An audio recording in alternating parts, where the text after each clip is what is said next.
about you, and you end up joining with them, and that ends up being what ultimately a lot of people will call the sisterhood, or the girls. What makes the rebellion be against what's good for you instead of what's bad for you, versus what's Um, bad for you? Excuse me. What's going on, my brother Crip Jesus? Peace, hey, family. for me, I didn't know what that looked like, meaning love. I didn't know what love looked like because I wasn't brought up in that household. I had to fend for myself a lot growing up, for myself and my little sister. So to be in a household where there's structure and you have to clean up and you have to be up at a certain time, you have to do specific things, chores and things around the house, like I wasn't used to that. I would say So it was. Oh, go ahead. I'm sorry, I didn't mean to cut you off. that's, I feel like that's where the rebellion came in, but also because of my upbringing and how I was before I got placed with my cousin, I already knew that I didn't want to hang out with those so-called friends that like to drink and smoke. I never was the one that liked to drink and smoke. I wasn't fast because I saw what came with that, life. Because I had a cousin that was like in that life. She lost her life to that. So it was like from a very young age, I never was that, and I'm still like that. Like people say, like I'm a homebody. Like don't invite me out at no 9 o'clock at night because by that time I'm in bed or ready to go to bed. And I Right. from a very young age. So I can't say it's like I rebelled because I wanted to be outside. I rebelled because I didn't know what it was to listen. I didn't know what it was. I didn't know what love looked like. I didn't know like this is how a woman's supposed to be as a young girl. I didn't know this is what you had to do. So I had to learn the hard way. But if you know, and just asking y'all too, do you believe that children and young women and young men know the difference between right and wrong where at a young age? Like if you know what it feels like to be mistreated or disrespected Hmm. or neglected as well too, and because I hear people say it as well too, like versus the maturity and the choice of making those bad decisions. What makes a lot of times people say they don't know the difference between love, and sometimes I let people get away with it as well too, because we may not ultimately know how it is, how it feels to be loved when we're younger, especially. Hmm. But if you know what it feels like to be mistreated, why can't people recognize when they're actually loved? That's what bothers me a lot of times when I encounter people and have discussions with them, or people that I work with, people that I've been around, friends, family members. If you can point out what's wrong, you could point out what's bad, you could point out being disrespected. How do people struggle with identifying how it is, how you should love or be loved, if you can identify what it feels like on the opposite end? Like how doesn't a person not be able to perceive what it is to feel like to be loved? I Well, I believe it depends. go I ahead. believe it depends on the. I believe it depends on the demonstration of how it's being presented. I'll use one for example.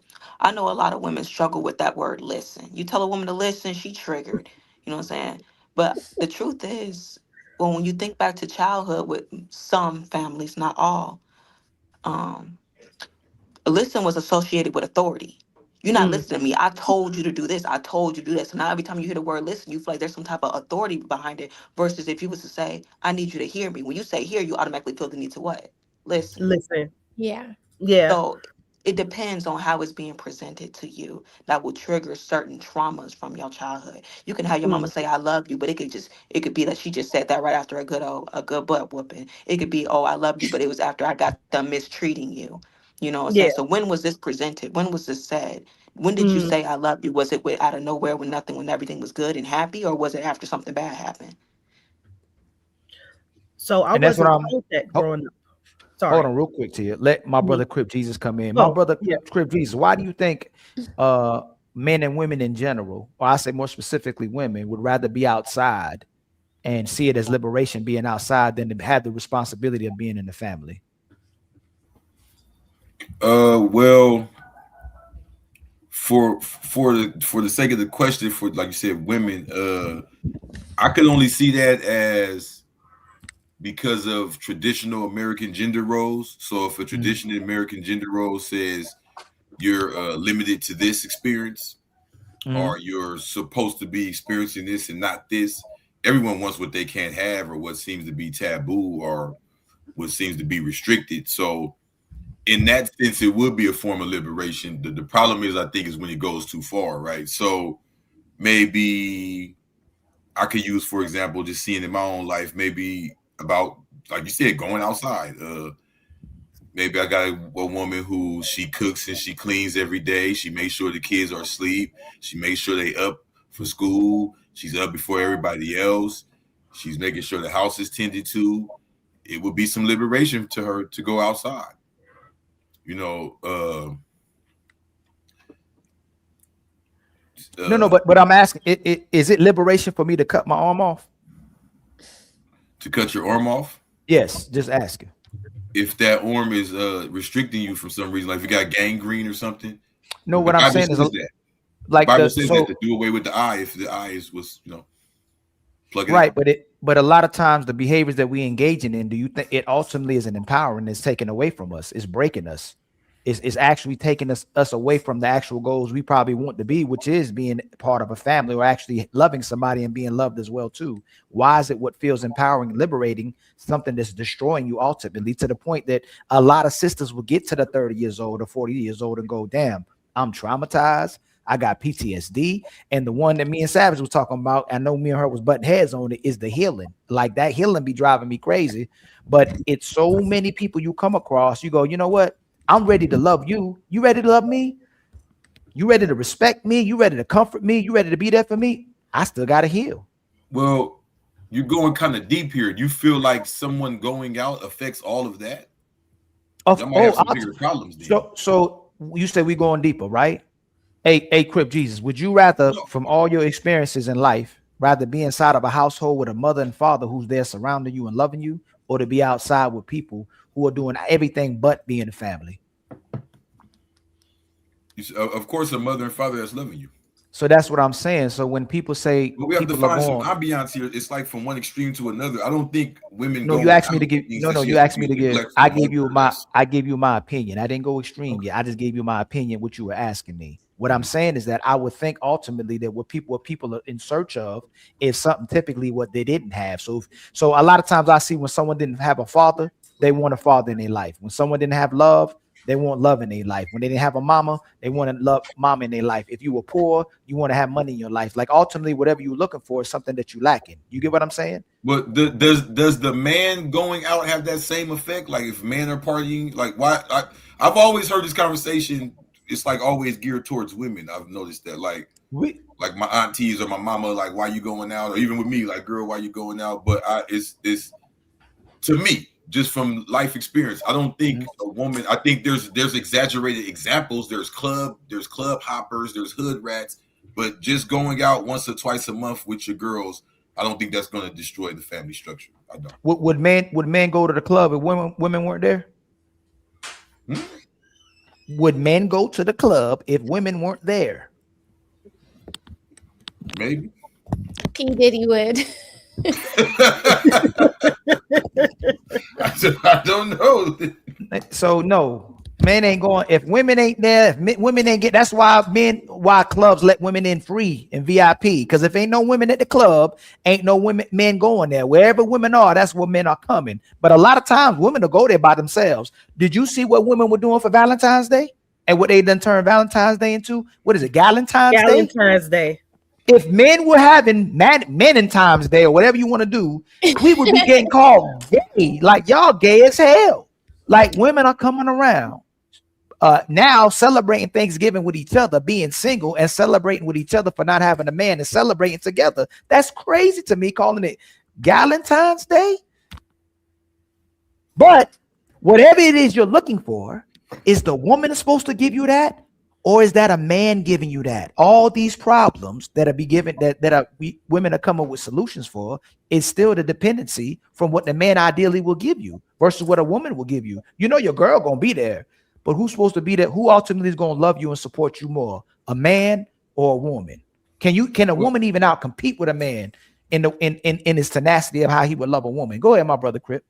But if I'm not mistaken, the question was formed as, because there's two genders, so it's like, why do the women feel that this going out and going on the girls' trip or anything of that nature is liberating to them? So I would say, comparing the genders, it would be because this was something that was considered to be restricted from women traditionally, going back to, like, I don't know, I wasn't around the 50s or 60s, but it sounds like it was like, taboo to do too much. So these things that are considered maybe out the box of the traditional. So if we went back to an agricultural industrial world, do you think most women would want to go work in the field? I mean, excuse me, yes, in the field. One, do you think most women would want to go outside and work in the field? No. Okay. Do you think most women would want to work in a plant? No, they want to work at home. So that's what we saying. When you staying inside, a lot of times the women are under coverage. A lot of times the woman would stay with her family until she found a man who would take care of her. The man. Hold on, Crip Jesus, you asked the question, brother. We have to go outside. We got to find a middle ground. You asked. You're going either she's in the house or she's full-fledged ratchet out the house. Hey, Crip Jesus, you are asking. You are asking. You are asking me questions. Why none of these women hopping in? Y'all don't go out. You said why did not I bring you, Crip Jesus? How can you ask a question while you talking?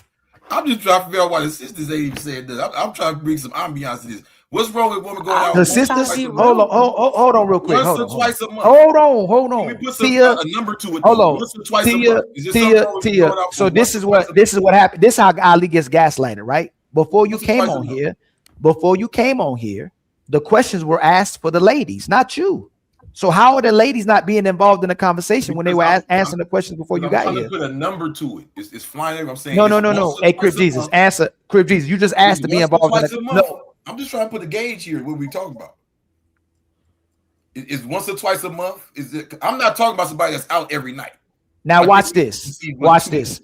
Tia, Savage, and Smell the Roses. Do you even know what Crip Jesus is talking about? I think I'm saying hold on, let him answer. Crip Jesus. Now I'm not asking you, brother. I'm not asking. Since you being coherent and you being logical, do Tia and Savage and Smell the Roses, do y'all know what he's asking or what he's talking about at this current moment? I believe that he's asking if a woman goes out once or twice a month, is that going to affect that household or the family in any kind of way? Am I wrong? Is that yes? Now, is that what the conversation is about? No. Smell the Roses. Coco, you've been watching this whole show? I just came in like the tail 5 minutes. If I and it's great to see you, Coco. If I ask you, because I want you to ask as well too, why a lot of women prefer to be outside and see it as liberated outside of their home as freedom versus being inside and having a responsibility to their family. Do you think I'm literally talking about a woman going outside? Literally, no. I mean, I understand the concept about going outside. Yeah. Right. So Crip Jesus, was that a misunderstanding you had where you thought I'm talking about a woman literally going outside? No. I'm saying that still, even after you did all of that, no one has answered to say it's once or twice a month. There's women who go out all the time. That's a way big difference in a woman who goes out on a Saturday on the 13th and a Friday on the 27th. Throughout the month, here and there. It sounds like Crip Jesus is advocating for women to be able to go outside sometimes. But we're not even talking. But it sound like y'all against it. Is it appropriate for a woman to go out 2 nights a month when she just had a newborn? Or when her husband is working 18 hours a week and the house isn't clean? No. Like it's like there's like, when you have a husband, should you be wanting to go outside 2 nights a month? No. That's what we're saying, Crip Jesus. I mean, it's counterproductive for a woman to want to go outside, period. And although you're trying to give her 2 nights a month and you think that is not counterproductive, it kind of is if a man is laser focused in on his career. There are better things that you could be doing. You could be ironing his clothes for the week ahead. You could be meal prepping, things like that. Going outside, how does that benefit the family? And also to add what Smell the Roses said, like, if you want to be outside all the time, I like being home. I prefer being home. The only time I really want to be outside is to eat because I like to eat food. I'm a foodie. Same. So if we're going on a restaurant date or maybe a possible lounge, but I mean, I'm going to be 43 in April. I don't want to be the old, you know what, in the club. I'll look crazy being outside 40 plus. Well done. You know, and I will look, I understand, I will look like that's somebody's mama. Whose mama's in here? Like, no, like feet hurting because you got the stilettos on and you know you ain't come worn on them in now. the whole year. Yeah, I'm right Come there with on. you. I'm tired. I think I want to go to bed by 8. I think Y'all think y'all Getting lying for the certain- panel. I'm sorry. Like, so smelling roses, you lived with a man and never went out? No, You just lived with a man just sitting in the house all day, every day. I was every day, totally for outside 30 days before a I month. had a child. I was outside with my husband. Have you But ever once I lived had with a a man for a child, steady amount of time? You tell me you never went out? I'm not saying that I never went out. What I'm saying is I did those things before I had a Can we get a family number to on take it? care How of. often? How often? Everybody says they perfect. Can we get it? So when you were living So with how a man, often? Every Hold on, weekend, hold Crip on, Jesus. hold on. Every Don't weekend stop. I Well, went out. hold on, with my real quick. You made Hey, like Crip, 2,000 a month for Crip something. Jesus. No, Crip Jesus. You asking Crip Jesus. You keep asking Yeah. questions and you talk over the person while they trying to Y'all answer let your me question. finish. Y'all Oh, let me. the You did it just like right now. Look, while I'm talking. No, just let someone, Crip Jesus, let someone land.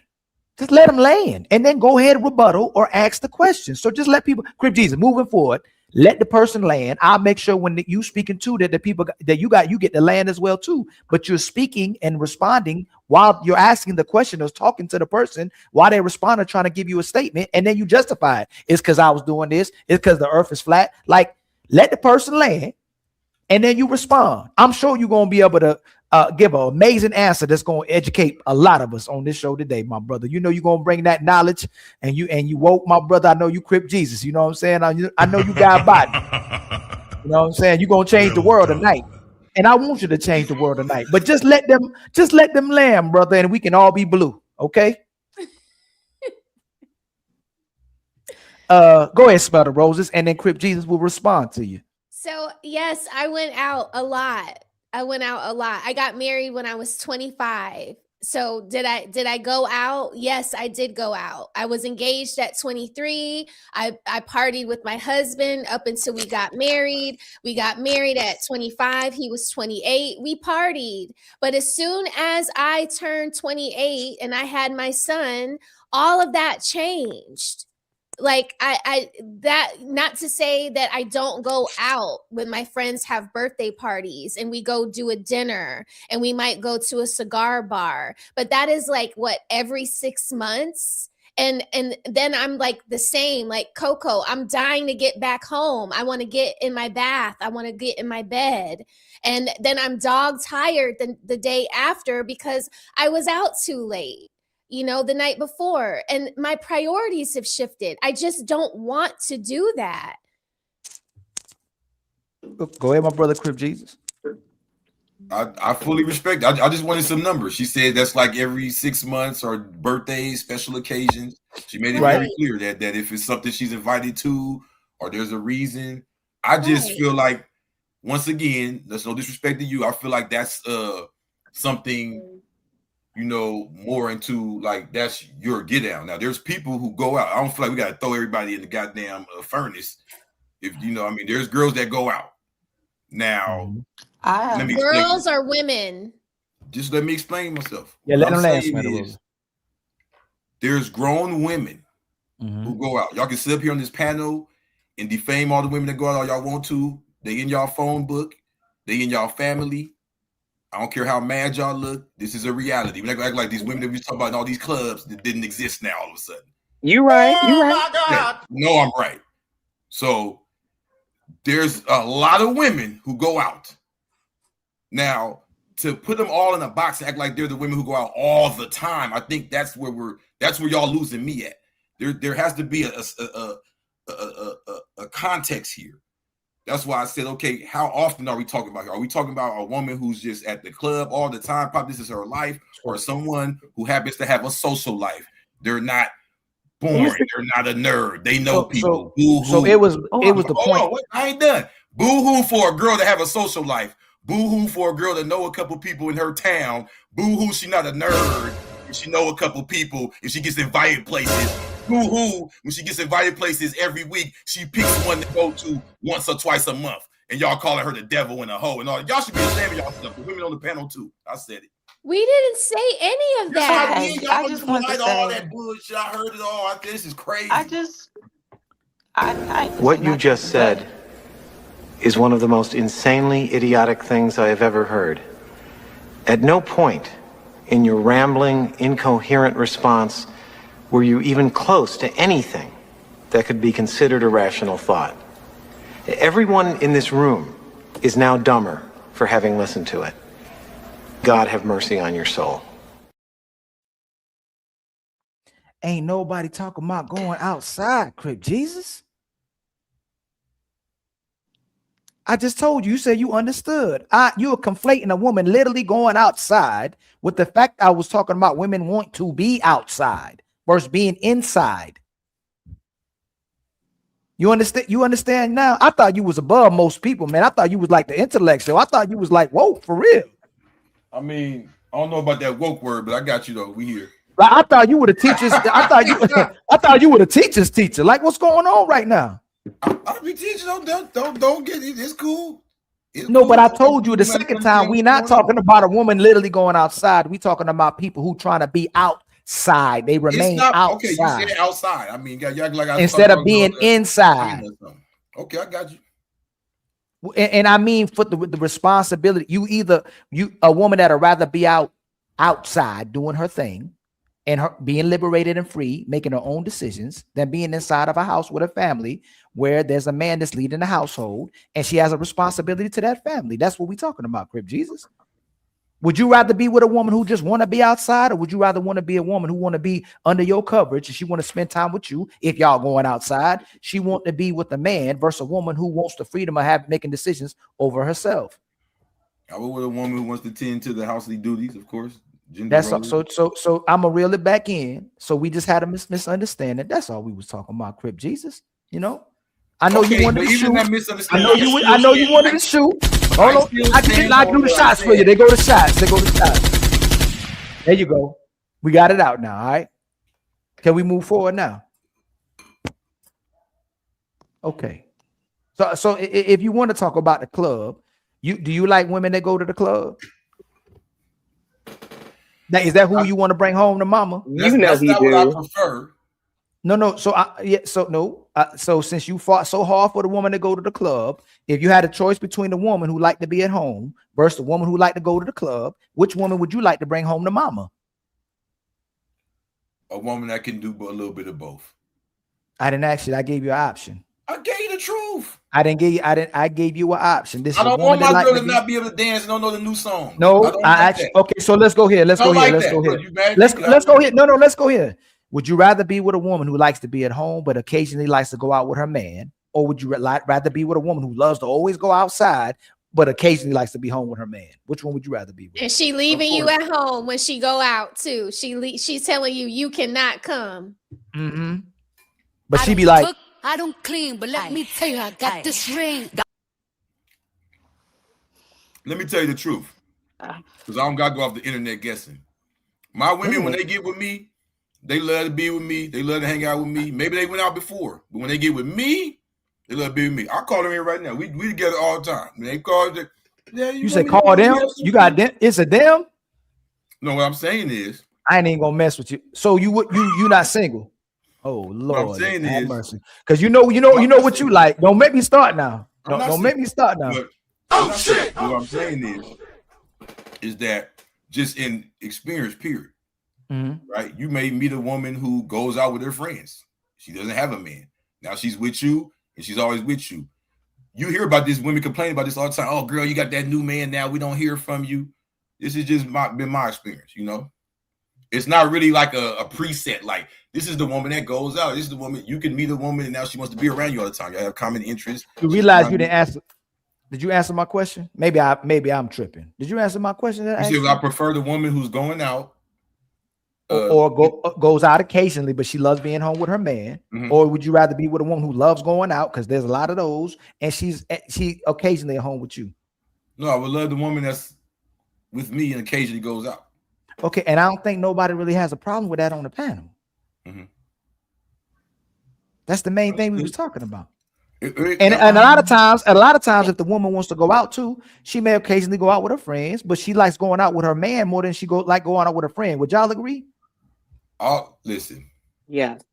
All I know is when I put a number on it, when I said twice a month, they came at me. They said, no, we got things to do. We don't got time for that. And, I'm here for the conversation. Let's just. Why are you trying to control women? Can I say something? I'm trying to let them do their thing. You're saying the opposite. You're trying to use the mind game to make they them think. They gave you the answers. Something? I didn't get the answers. Go ahead, Savage. I just want to say, so like a couple things I want to make clear. I think things get misconstrued when you try to mix your single life into your relationship life when you be trying to have both. That's when things get a little, because you're gonna have to pick a side. You either family minded or you self minded. Which is it? This little straddle the fence thing is gonna make something cop out. It's not gonna go so well. The next thing I want to say is just because you choose to be pro family, you want the whole thing. That doesn't mean that we don't understand time management and responsibility and communication and being at appropriate places doing appropriate things. Like me, for example, when my kids are at school and I have the day off and I know I work mornings, I can have brunch with my girlfriend. That's appropriate. I go out, you know what I'm saying? We like to go to the gym together. We like to, we book readers around here. We live at the library. We can go out and do whatever. It's just like it depends on your mindset. Now, if you're trying to go and be seen and you want to pretty much dress like you still shopping for a man, you still trying to reel in a certain attention, well, then you out of pocket. You know what I'm saying? There's a certain way to live your life. So it's like I say things get misconstrued when you in a relationship or you going for the family thing, but you still living like you a bachelorette. You still looking like you looking for somebody else to come towards you. Like for what? Like why is you advertising if you already put up? It's good. So right, you're absolutely right. That's the whole thing. It's like now to the thing about what Ali said about the responsibility of being at home. I think that just come from being lazy. I think that just come from lack of accountability when it comes from understanding. You have a problem with consistency and order. You have a problem with following the plan, as my daddy say. What's the point of a man with a plan if you can't stick to it? So if you can't follow directions and be consistent, well, that says a lot about your life. Can I ask y'all this? Ooh, she said if a man going to the strip club, he looking to go throw some dollars and give attention to women, right? And I never really thought about this. Wouldn't that be equivalent to a lot of sisters if they really trying to go literally to the club where the man waiting for? Do you think typically if the women going to a club that they trying to get the attention from men? Yeah, they try to absolutely. So like think about it. Model, yeah. Like think about it. Like man is waiting. Don't get that. It's not Crip Jesus, what you think about that? Because I know Crip Jesus, you be waiting at the club. I know you be waiting at the club. You said what about the club? I said I know you be waiting for him at the club. I be waiting for. I ain't got no girl at the club. What you talking about? Why you? No, I said you be waiting. I didn't say you waiting for your girl at the club. I said you be waiting for him at the club. I'm not waiting for nobody at no club. You don't go to the club? Not that. No, not like that. I went to the club more like. Ah man, if we see you, stop lying. We will not have it. Don't be lying, Crip Jesus. When the last time you went to the club? Man, you been over here for about a month straight, right? We been to a club. Mrs. Crip Jesus can confirm he ain't been. She said, "Mrs. Crip Jesus." Yeah, listen, man. That's Miss Crip Jesus. Lord have mercy. Lord, the haterism is getting real, man. Y'all understand, Hey, Crip Jesus, where y'all meet? Listen, man. No, where y'all meet? I just asked y'all where y'all meet. Here you go. Listen. Let's stick to the questions at hand. Crip Jesus. Stick to the questions at hand. Crip Jesus. Y'all meet? What y'all? I just asked where y'all met. I know your game, Ali. You ain't trying to answer it. Hey, y'all see he trying to answer that. Hey, Crip Jesus. Hey, I'll leave you alone. Where y'all met? Can she answer that? Miss Crip Jesus. Miss Crip Jesus. Where y'all met, Miss Crip Jesus? Hold on, man. They be trying to talk about me crazy. Y'all ain't meet. Where y'all meet? I just want to know where y'all met. The project's poor or something. What the fuck is wrong? Y'all ain't gonna tell me where y'all met. No, we not. We got a line of questioning here. I thought you was honest. You asked all them questions. You asked all these ladies. Yeah, you were just. Yeah. But now you don't want to be at. Where'd y'all meet? I'm just asking y'all where y'all met. That's you it. Just one confirming that I ain't been in no club. No. You But told where me I y'all? was at the But club. where did y'all meet, brother? I'm not doing that one, Ali. They met at a kickback. And Miss Chris Jesus, where y'all meet? Anyway, listen to it, baby. They gonna make it up and still talk shit. No. You know why they won't answer that, right? Ali. Y'all know why they met at the club?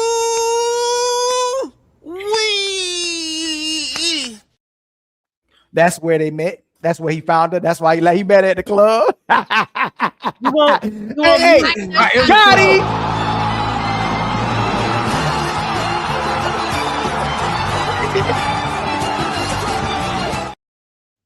You know where they met. Come on, Crip Jesus. I ain't Crip. Bro, we didn't meet in no club. Come on, I was born during the day, not Ali. yesterday.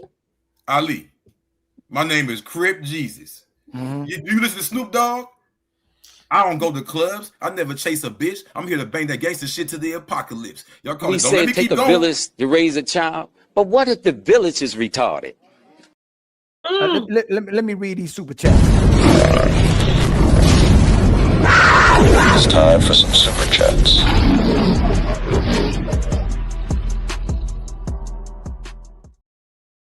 Hey, make sure though, don't never bring no sand to the beach, Crip Jesus. I don't go to no clubs looking for no girls. I just said don't bring no sand to the beach. I meant like the ocean. Don't take no club looking for no girls. No, I just don't take no sand to the beach. That's all. That's all I'm saying. Even at the beach, I got sand with me. Okay, I'm in LA, baby. I'm trying to read. Can I read? Dockwater Beach, Manhattan Beach, Malibu. Can I read my super chats? Is that okay with you? Peace to the king, yes, sir. All right, club it up, baby. My brother Player One with the 5 gifted memberships. Thank you so much, my brother Player One. Player One, the one.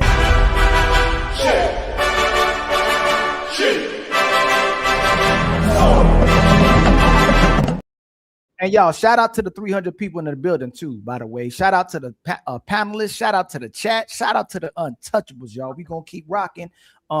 Please make sure if anybody is simulcasting and y'all watching one of your favorite content creators, please make sure you like, share, and subscribe, and you donate to their channel as well too. And make sure you donate to Ali channel as well too. We got y'all, Ali, one of his favorite goals that he would like to meet from now on is my Cash App goal. So when I get that Cash App goal, I can go take care of my lady and my kids, and I can help her shop on Amazon.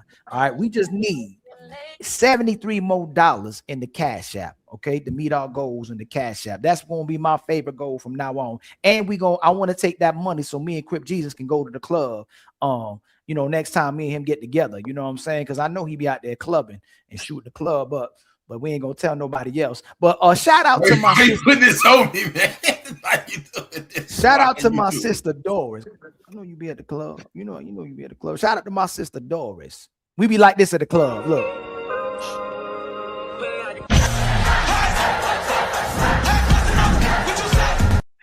Ain't that right, Crip Jesus?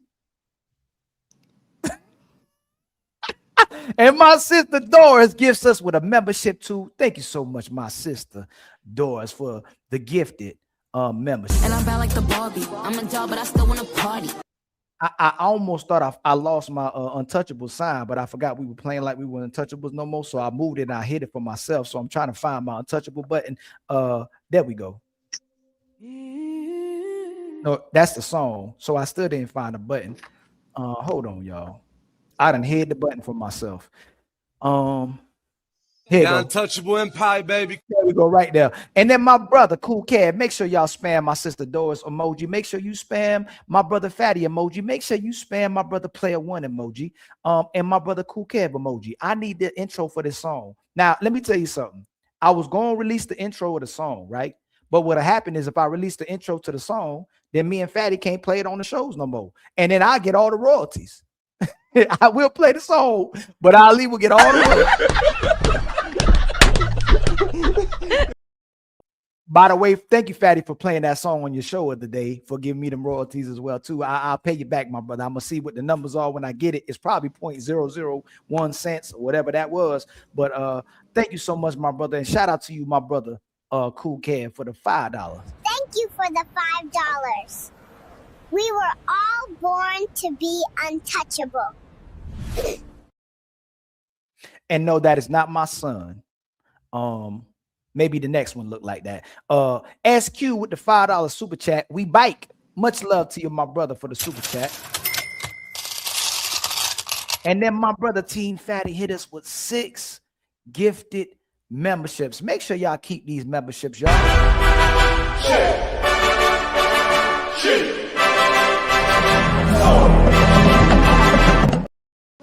And then Fatty says, your panel's messy. Boy, I know you not talking. Boy, I know.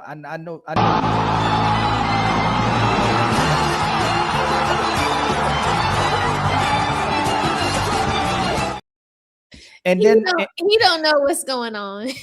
and then my brother 30K hits us with $5. Much love to you, my brother, with the $5 super chat. Thank you for the $5, homie. For real. You know what that means? It's our time to shine. Let's light it up. And then the original CMC with the $5 super chat. Salute, Ali. Is great hearing Savage's perspectives. She's an awesome addition. I would agree so. Even though a lot of people hate because Savage over here is crazy, but it is what it is. I'm bad like the Barbie. I'm a doll, but I still want to party. Wow. And then my sister Wanda hit us with 5 gifted memberships as well too. Thank you so much, my sister Wanda. Oh, hold on, I got it in the wrong place, y'all. Let me move this over here because I'm gonna keep hitting that button by accident. Let me move that over there. Let me put this back at the bottom. While I play the soundtrack. Okay, there we go. Thank you so much, my sister Wanda. Baby. And then my brother Petty Soma hit us with 5 gifted memberships as well too. Much love to you, my brother. For the 5 gifted memberships. Baby. And then my brother Let Me Have It gifted us with a membership. Truly appreciate you too. Untouchable Empire, baby. And then my brother Ray Midnight says, salute Ilkan Ali, Untouchable Empire, baby. And then my brother 30K and Wanda gifted our sister Smell the Roses with 6 gifted and I'm bad like the Barbie. I'm a doll, but I still want to party. That's what I'm talking about. And then Player One says Rose is in charge of Crips Jesus shenanigans today. Yes, you know Rose be out here shooting.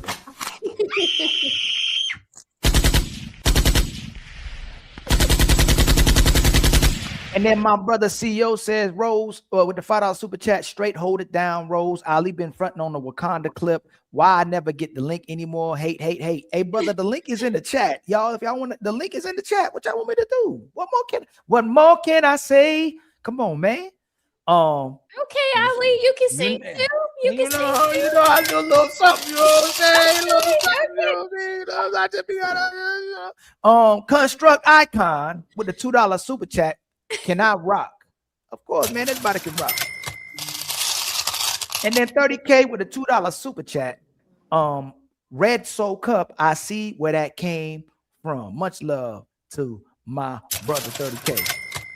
And make sure y'all spam my brother 30K emoji as well too. And then Summer with a $2 super chat. What is the age demographic for context? It's crazy. I used to think we was adults at 18 years old, but I guess it takes a little bit longer. All my life, I'm joking. That was something else, right? I conflated that with a movie, right? But when a lot of our sisters will say they're the most educated, a lot of our sisters or society will say women mature faster than men, but then all of a sudden they got no accountability and no responsibility for the decisions they make, and they manipulated or control. But can't no man get a woman to listen to nothing she don't want to listen to? Can somebody make you do something y'all don't want to do? All the sisters on the panel.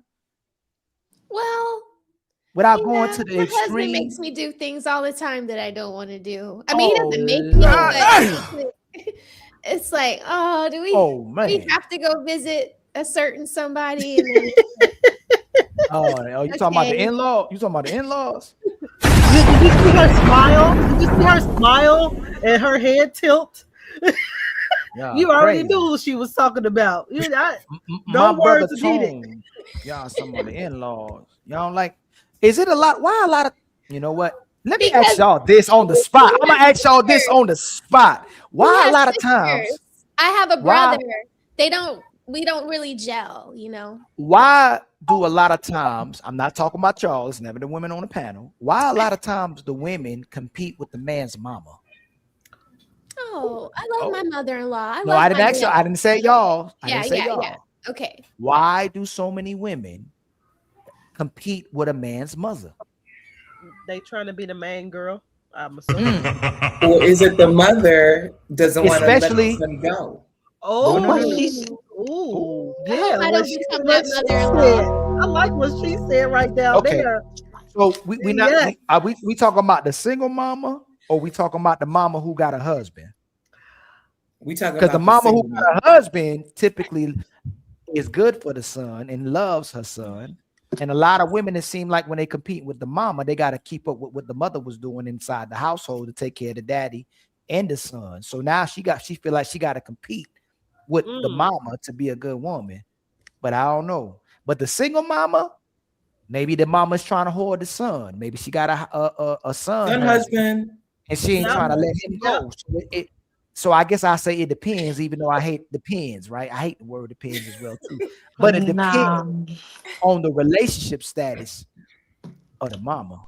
You know what? I think this will be the case.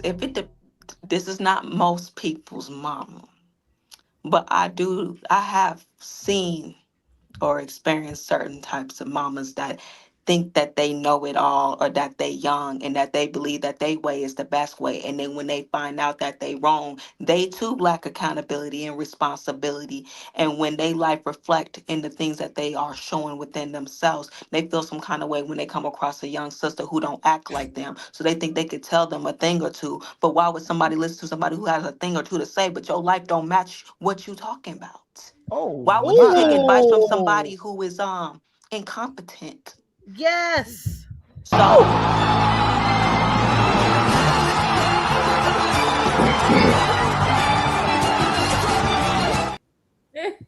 Sorry, I had to be a little biased. some mamas feel like because they grown and that they done raised their babies, whatever halfway experience they decided to take credit for, they think that they could tell you how to be a woman, but they don't understand that they had to come up from struggle of. And you come up from things that make sense. But when it's time to tell them about themselves, they feel like you can't tell them nothing. Honey, you can learn from a child. You can learn from a squirrel. You can learn from the person that's homeless. You can learn from anything around you, but they not open-minded enough. That's why they are where they are. And they got so much to say in their little boy's relationship because they ain't got one of their own. Learn how to mind your business. Go do something productive with your time and get the hell up out of mine. This touched your soul, girl. That just touched your soul. I mean, that's some people situation. Some people, not all. God. Of course. That touched the pit of her stomach. Tone with a $2 super chat. One time for everyone on the panel. Much love, my brother Tone.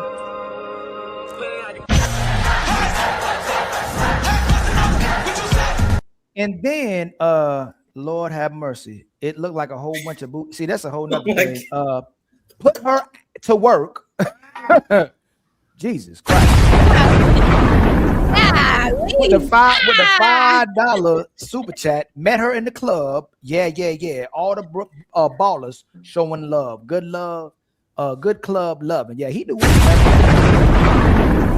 he had to get up out of there. And then my brother or sister, I don't know what that is, what that avatar is, but I funny, ha, with a $20 super chat.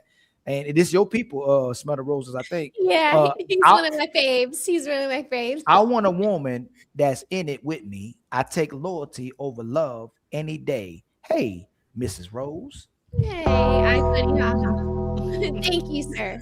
And then my brother Dussy with the $5 super chat. Dude, he said you just be destroying his name. So no, it's Dussy now. I got it now. Okay. I got it. I know for a fact that's how you say his name now. I done figured it out. We didn't have the exchange, man. My brother, I was sorry for disrespecting your name and letting you down. But imagine how my name was pronounced my whole entire life. But what's crazy is the teachers was always calling me Icon.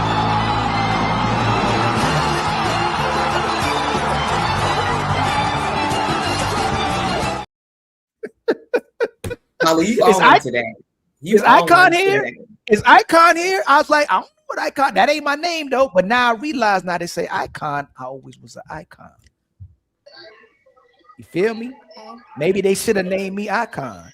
Shout out. Hey, my brother, you got some feedback. Just mute up real quick, Truth, when you're not. Thank you so much, my brother. I know you in Miami or you in the Bahamas. I don't know where you at right now, but my brother Construct. Ooh, wee.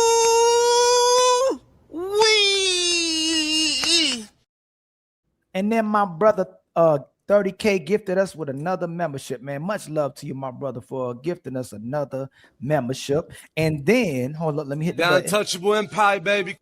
And then my sister Shamika says, sorry, I don't have a filter today with the $20 Cash App. Much love to you, my sister. Thank you for the $20. We're starting a nonprofit called Keep the Untouchables Fed. Remember, don't feed the haters. My sister Tabitha with the $10 Cash App says, because Thursday shows is entertaining. We just got $10, kinfolk. You know what that means, right? We back on our feet again. I ain't gonna hold you. Support be healing people. And then my brother, support be healing people for real. You know, just out of nowhere we can walk, right? Y'all seen them. My brother CEO hit Ali with the $10 Cash App. Much love to you, my brother. I truly appreciate it. You're more than welcome to come on the panel as well, too. Don't be gaslighting me. My sister Wanda, I think Wanda ain't playing today. Let's see. Where you at, Wanda? Hold on real quick. Y'all stressed her out on her birthday. She probably been holding back. So I believe Wanda is the sponsor of the show with $40. For today's show, Wanda is the sponsor of the show with $40.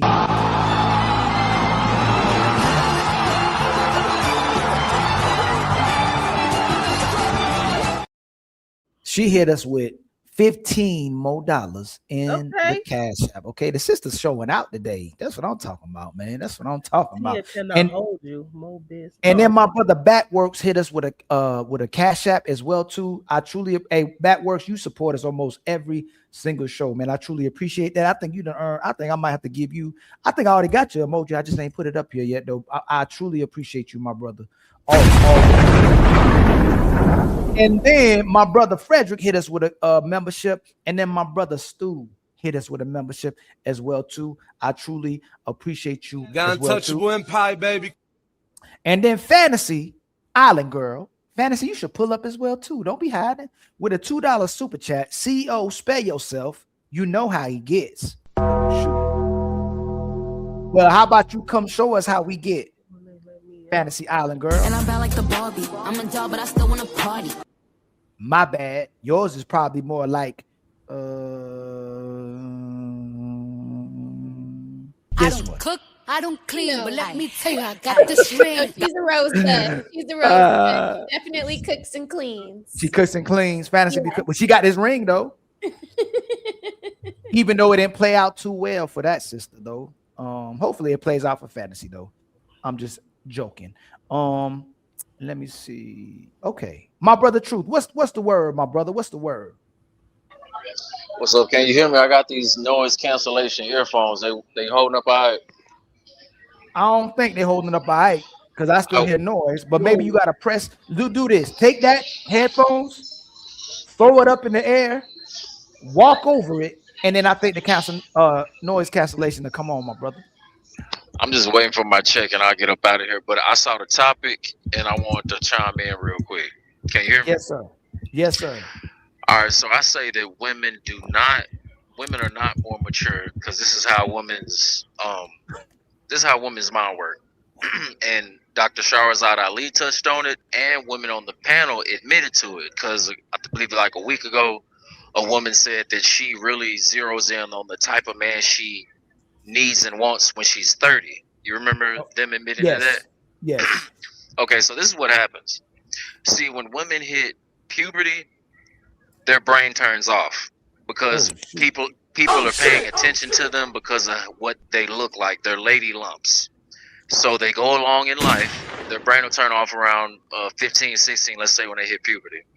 So they'll go along in life being 20, 25, 30, and then they'll be thinking like an adolescent, a teenager. This is what Shahrazad Ali touched on. So then once people stop paying attention to their body because they're losing their sexual market value, that's when their brain turns back on. That's when they have to be like, okay, my sexual market value not is up where it was. I'm not who I thought I was. Okay, now I need to go with the man I'm gonna get on his program. I'm gonna be willing to concede to, submit to, because when a woman's at her peak, these women today, they're not looking to be locked down. They're looking for a man to get on their program versus vice versa. So when they're people stop paying attention to their body, their brain turn back on, but it don't turn back on the age that they are. It turns back on where it turned off at 15, 16 years old. That's why 30-year-olds, that's why when we talk to these women, it's like, that's why we say women are children, because a lot of the way that they think, not all of them, but we talking about them, we know which ones we talking about, but they don't like the facts and the realities. They go on based on how they feel, and then they really don't get a grasp on how they need to be moving until they are much older in life. So that's why I say, men, we understand if we don't work, we don't eat, we don't grind, we don't shine. We know we are irrelevant unless you are basically above average, especially today. 50, 60,000, 70,000, 80,000, that ain't gonna get it. I speak for the, average man that's 5'9", 5'10", 6'4". It's like people cannot control their height, but women can control the man that they choose, the man that they marry, et cetera, at an earlier age versus later in life when they have less leverage. I land.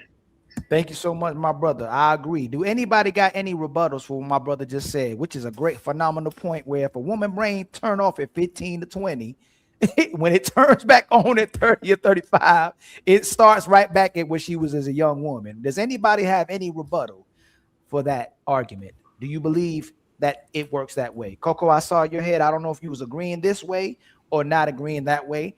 I agree that I don't think women's brain necessarily turns off at 15. I think that what happens is they get into high school and they hear all this babble about independent woman. You don't need no man. You can do the same things that a man does. That continues in college for the most part.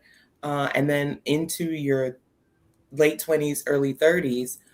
But I disagree with Uncomfortable Truth that they now agree that they don't look as hot as they do, or they perceive themselves not to be as hot. Actually, I think women, particularly women who have not been in a long-term relationship with a man or married by their mid to late 20s, for most women, I think they believe I'm more valuable that I'm older. I believe that I need to demand more when I get older, not demand less. What you think, my brother Truth? But are they worth more? Do men look at women as more valuable when they get older? No, Oh, go ahead. No. But I'm just responding to what you said, that women think that they're gonna get on a man's program because they realize they're not as attractive as they thought they were. I agree the opposite. I think women feel like they're more valuable in mass the older that they get, and they demand more, or they want. Let me say they want more. They can't demand more, but that's what they want. I agree, but they don't understand that through a man's lens, through our lens, they're worth less. I agree. That's the reality that women like to say. I've done the work, self-work. Go ahead. Do y'all truly believe that though? Like, do you think a woman really thinks she's as valuable as she was when in her 20s, as she was when in her late 30s or 40s? Do you think she thinks she still looks the same way? Y'all remember when August was up here and she was? No, I'm saying in reality, we ain't using her. We ain't gonna use. I know she said she looked like a baby, so she said she looked the same at 40 that she looked at 20. But do y'all really believe most women? So if they really thought that, why did they go get them skin cream? Why did they get the? You're right. I think they don't. I think they don't, but they still don't want to give in. It's like a cognitive dissonance. Mm-hmm. Once they realize that, but then they cannot accept it because that means that they have to, lower the expectations.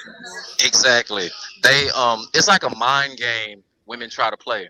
I was trying to join the previous live a couple days ago where it's like women try to control men through monogamy. It's like women know how men really move since the testament of time. Women know men want more than one, a fresh with JJ or source. Women know this, but they try to do mind games and try to basically make a man bend the knee by acting like they're unaware of it. Women know that they're, in a man's eyes, deemed less valuable.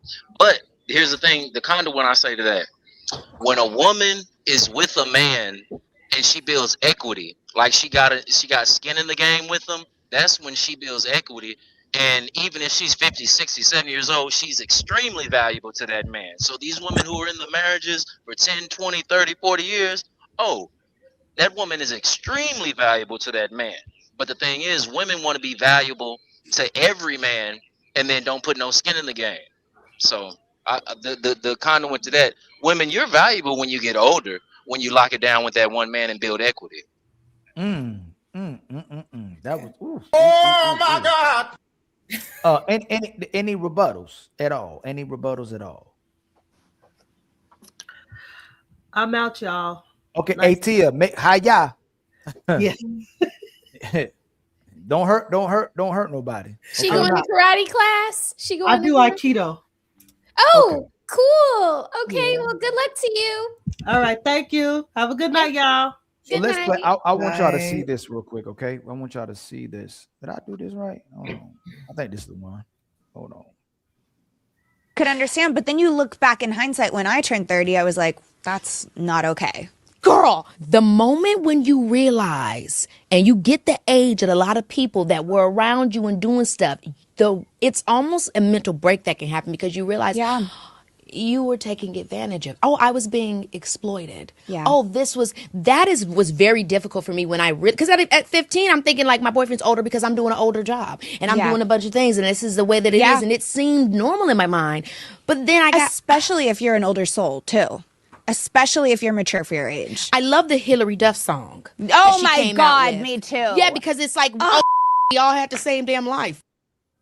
So she's saying that they all had the same life, the child stars growing up as well too. But then she was saying that a lot of the women then was maturing as well too. So do you think that the young women mature faster as men? And I want to give context to it after I ask y'all. Do you think that young women actually mature faster than young men? I think young women move faster than young men. I think that the younger man is in a position where he has to use his brain. And since your brain is a muscle, I think that's where the exercise of maturity starts to kick in, is being able to use your logic. Now, just because you moving fast and you doing things really quickly that might cause consequences, that doesn't mean that you understand what you're doing. That's why they over there talking about, well, when I was 30, it finally registered that I done messed up. You was moving fast. You wasn't using your brain. How about you, Smell the Roses?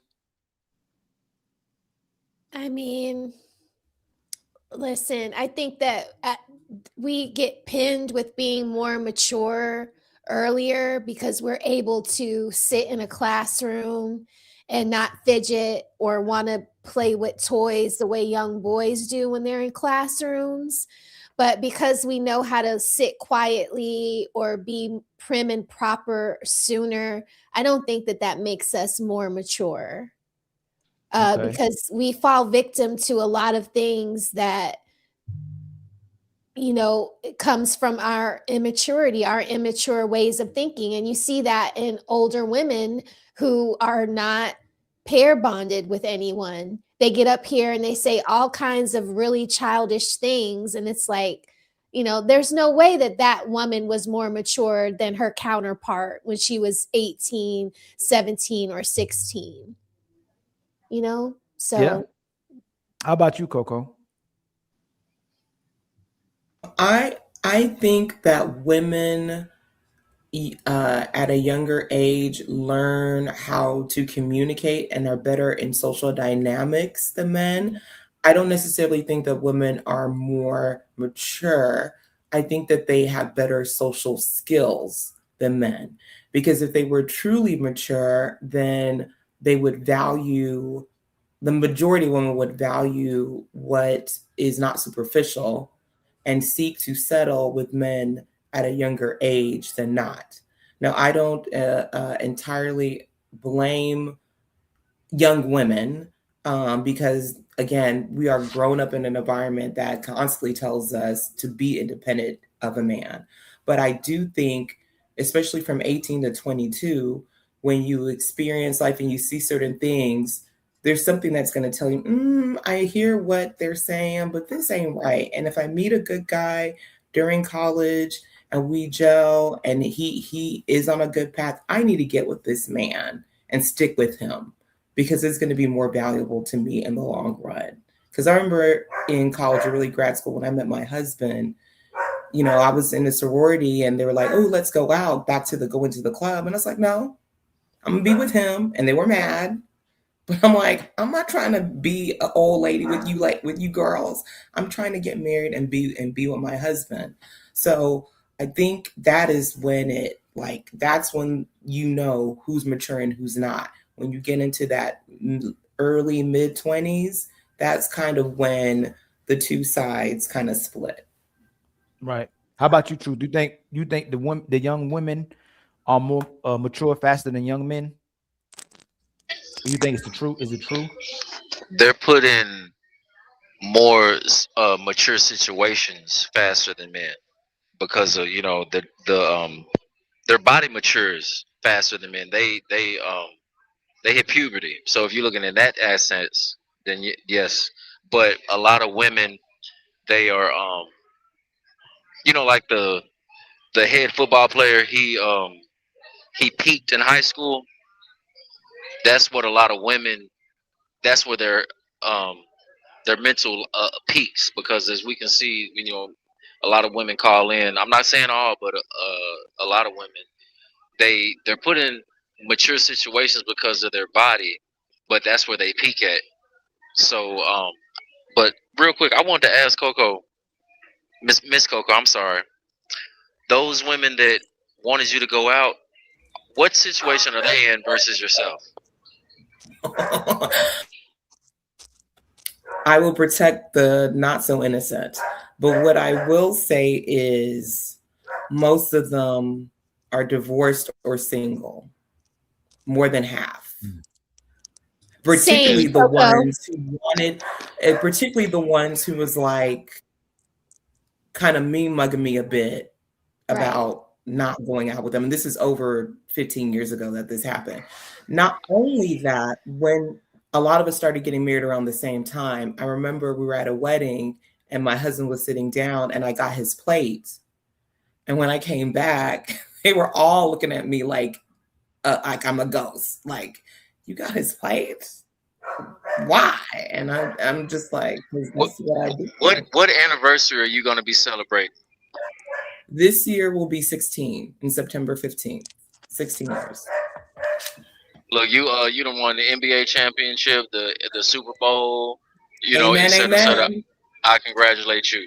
So that's the difference Thank between you. a mature woman that saw longevity at an early age, and that's a mature woman right there.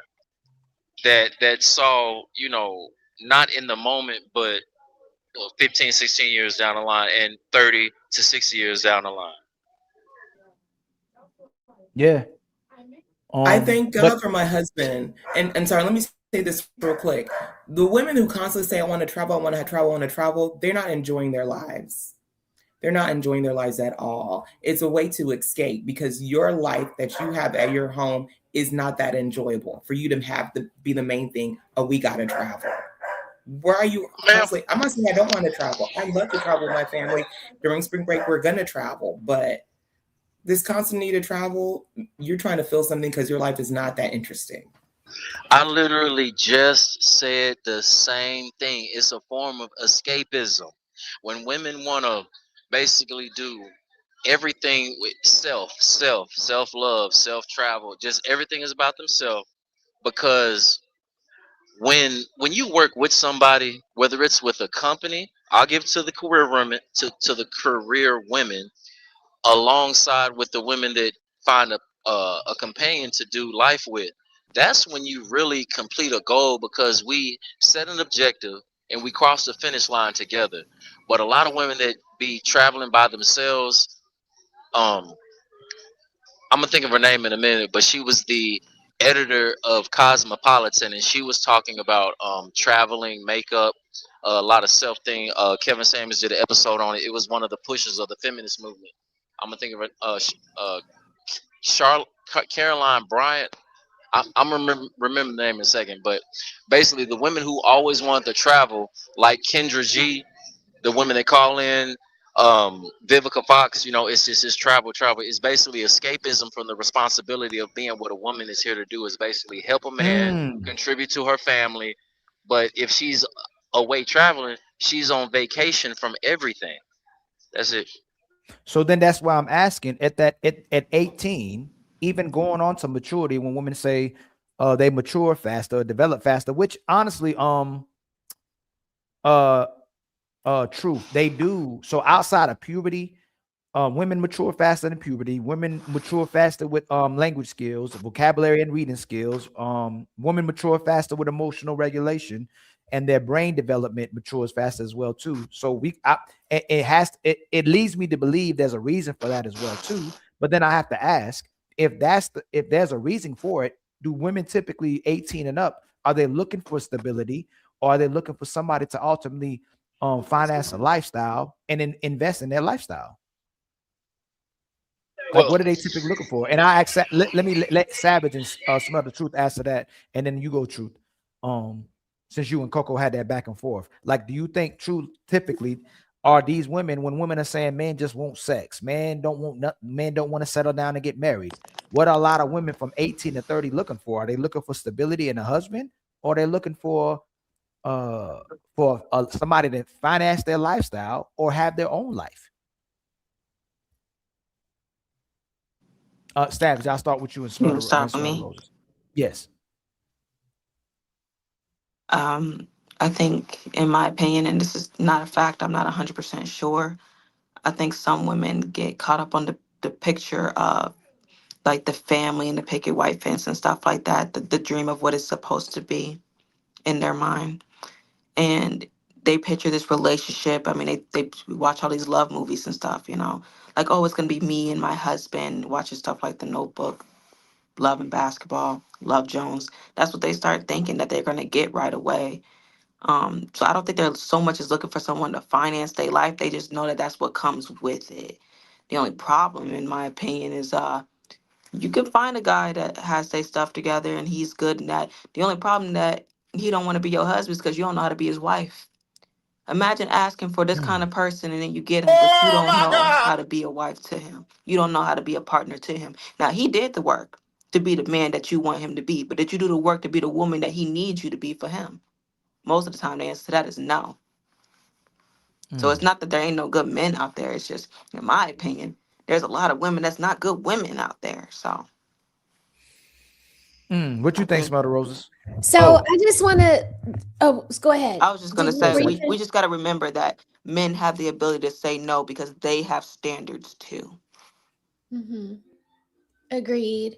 And I wanted to just give the definition of maturity, if that's okay.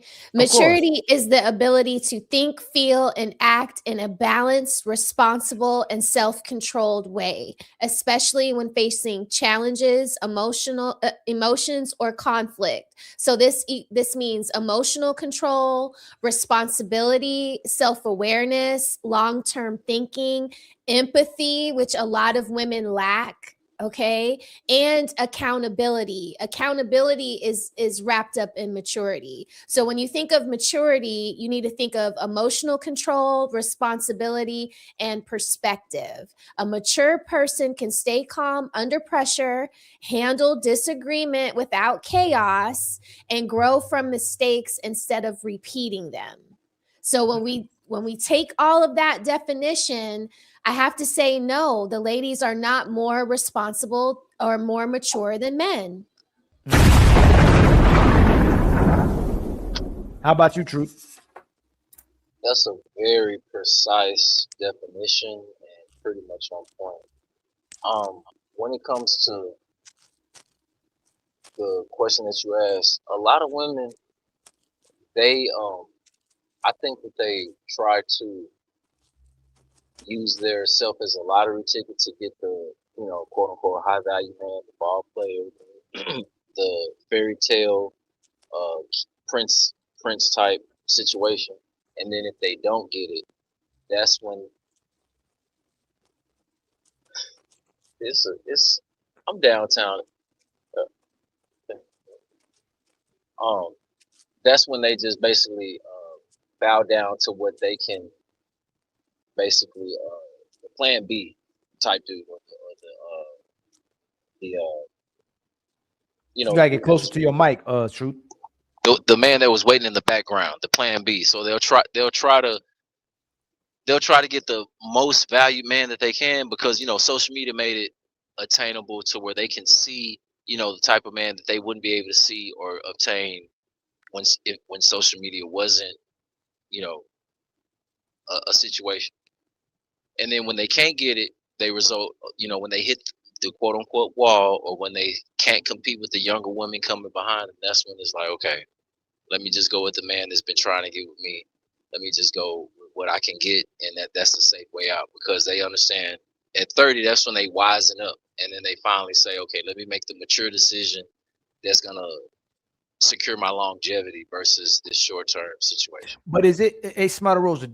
Is it ideally a maturity issue, or is it a priority issue? Because just because the person doesn't have the ambitions or the morality or the integrity that we would hope they'd have based on society's definition of what it looks like to a functional human being who wants to invest in families, does it mean that they're not mature, or does it just mean their priorities ain't straight? Based on what we feel. Do you get what I'm saying? You could be raised to not understand what you should be prioritizing.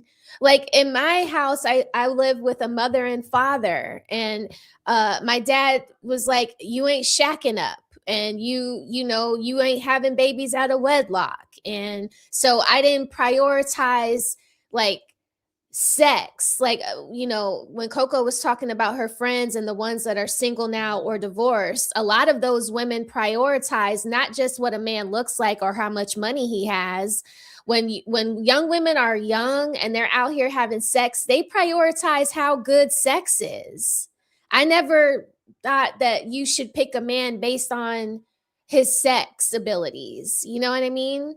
But that if you don't understand that, if you don't have your priorities together and then you're not mature, then I think it's a mixture of both is basically what I'm saying. You know, right. you can have your priorities out of whack and be completely immature. And that is going to lead you down a very tumultuous road where you're 37 years old and you still haven't figured out why you can't pair bond with anyone. Right. But what I mean is, like, someone could be married and immature, right? Oh yeah, definitely. Versus a person who can be unmarried or single or live in a I want to say is I got married. I was a bit immature. You know, Savage brought up the Notebook. Yeah, I was kind of romanticizing life like that. And we had a lot of arguments early on in my marriage because I was thinking immaturely. You know, I went from my mother and father's house, arguing with my little brother, to living with my husband, kind of arguing with him the same. Could that just be selfish? Like when what Truth was talking about, when someone doesn't want to uphold the responsibility, they don't want to engage in accountability, they don't really want to have a purpose, they like engaging in things that benefit them. Does that mean the person's immature? Or does that mean that makes that person's making a rational, mature decision to be a selfish individual? And a lot of time we'll keep scapegoating people and saying, oh, it's because they don't know better, but they know better. It's just that we're justifying it by saying, oh, they're immature, they'll figure it out eventually. But do a lot of times these people do be mature and they're just making selfish decisions? So, in my case, I was definitely immature, didn't understand that I was selfish. Like I would get a good job and I would quit it right away because, you know, my husband could take care of me. Very immature. Real quick. I'm sorry. That was my ex-wife. No. When do we don't never say a man is immature. Let's say a man is just after women. just because he just wants he wants to be a womanizer, right? Yeah, We'll just say we don't he's say a that. dog. Yeah, you say he ain't shit. He ain't ish. He's Right. misogynist. He's sexist. We don't. Oh, he's just immature. He just doesn't know any better. Men But when don't it get comes- that luxury. They don't get that's the what luxury to be immature, That's what I'm saying. unfortunately. Right. Yeah. But does it or do we treat it like it? Hey, nah, that dude's mature. He's doing exactly what he wants to do when he wants to do, and that's what he feel like benefits him at the moment. And it could be a positive or a negative, depending on how we looking at it, right? But what I'm saying, a lot of times when sisters are making certain decisions, we'll move up to, oh, she didn't have a father, she didn't have a mother, she's immature, she doesn't know better, she's just emotional, she's just a woman. You know what I'm saying? Where there's women, countless women who know how to love, who know how to be responsible, who are career oriented, who are righteous, who are in the church, or who not doing none of those things, but they know exactly what they're doing. I just feel like a lot of times we'll scapegoat someone's ability to know exactly what they're doing by saying, oh, they just immature, they don't know any better. Yeah, there's definitely a double standard there. You know, like Excuses. men have a standard where they can be a little bit more loose, you know, with their sexuality, right? So y'all get passes on that, but y'all don't get passes here with what you're saying now. You guys have to be either mature or you ain't ish, like you said. Like, so Right. it is kind of like a double standard there. What's going on, my brother Reese? How you doing, family?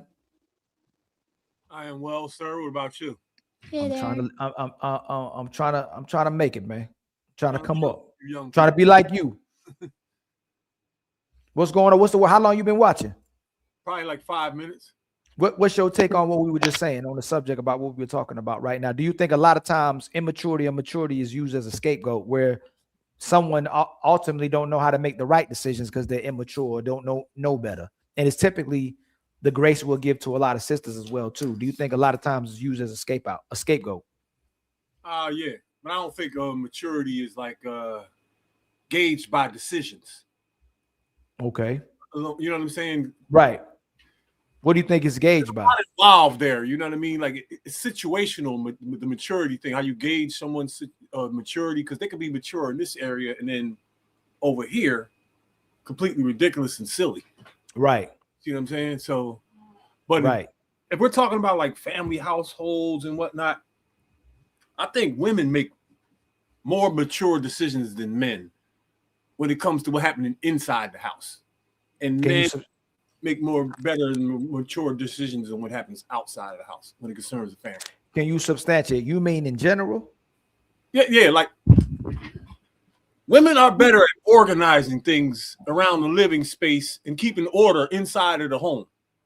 You see what I'm saying? Because they learn hacks and tricks along the way because they spend more time there in most situations. Okay. Men with the whole provider and all of that stuff, they got to figure out things outside of the home to make things work. You see what I'm saying? Okay. But do you think a person being organized correlates with maturity? A little bit. Right. Like who do you think, like when you say sitting down watching a movie, you see what I'm saying? Right. You gauge it when you're driving, and you see what I'm saying? There's a lot of different things you can gauge on whether someone's mature or not. Okay, let me ask you this. Would you rather have an unorganized woman who's a great parent or a woman who's a horrible parent that's organized? I'll take the great parent anytime.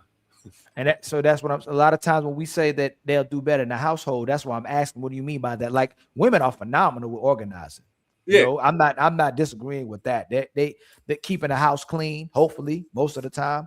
But when it comes to being a parent, do you think a lot of the women are mature when it comes to what they should be teaching their kids? Who they should be having around their children? How they should be conducting themselves. You know, what do you think about that? I think there's no contest in who is better around children. It's men all day long. I got grown kids. I'm a living receipt, bro. Right. What do you think, Smother Roses? Is she free? Sorry. I definitely would rather be the woman. I would rather be the woman that is more nurturing and loving to my kid, but I definitely more organized when it comes to the house. my nesting is a lot better. If I were to leave my husband here in the home, it would be a mess. But when it comes to finances, when it comes to, investing in real estate or businesses like a grading company, or I'm not good at making decisions like that. I had a restaurant a lot longer than we should have because I was emotionally attached to it. Right. And it almost ruined my husband and I, because I resented him for making me close it, Right.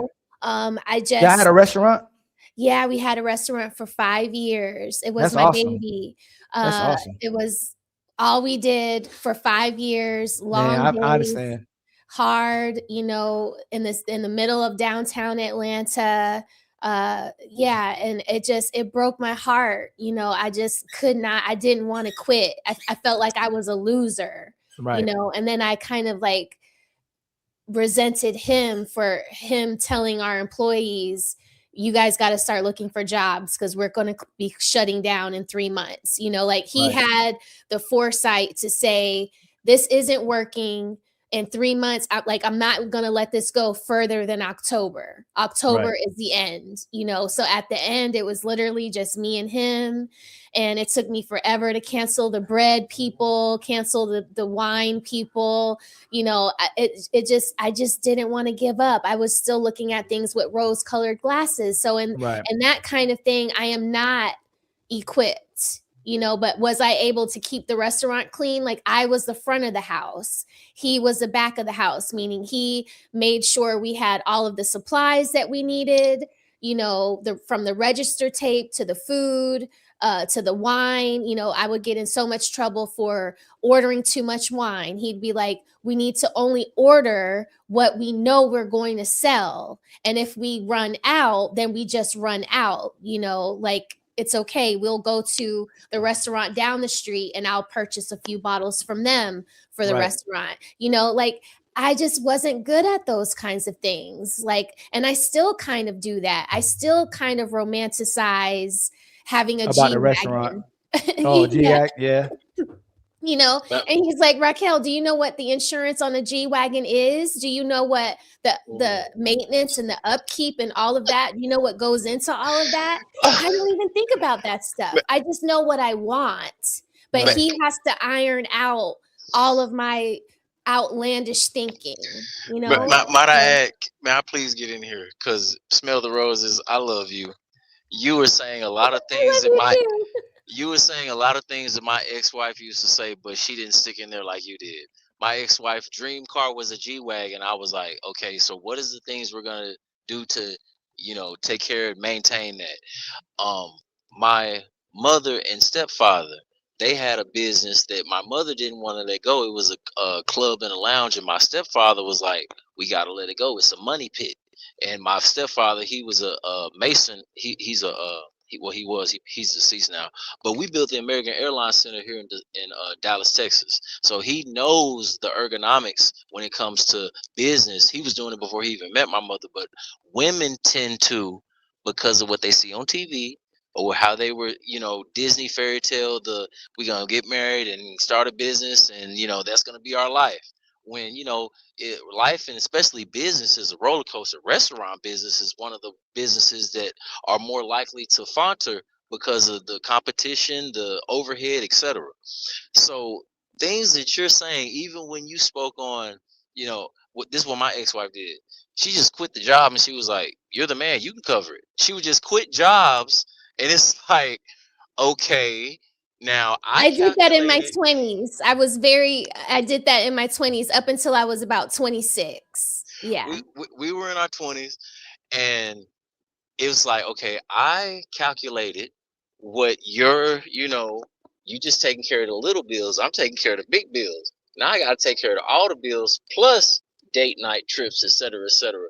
And I'm not because we totally still wanted date night, even though we didn't have a job. And I wanted an outfit and I wanted my hair done. Yeah. Exactly. Nails got to be done. My ex-wife said, oh, nails are mandatory and you got to pay for them.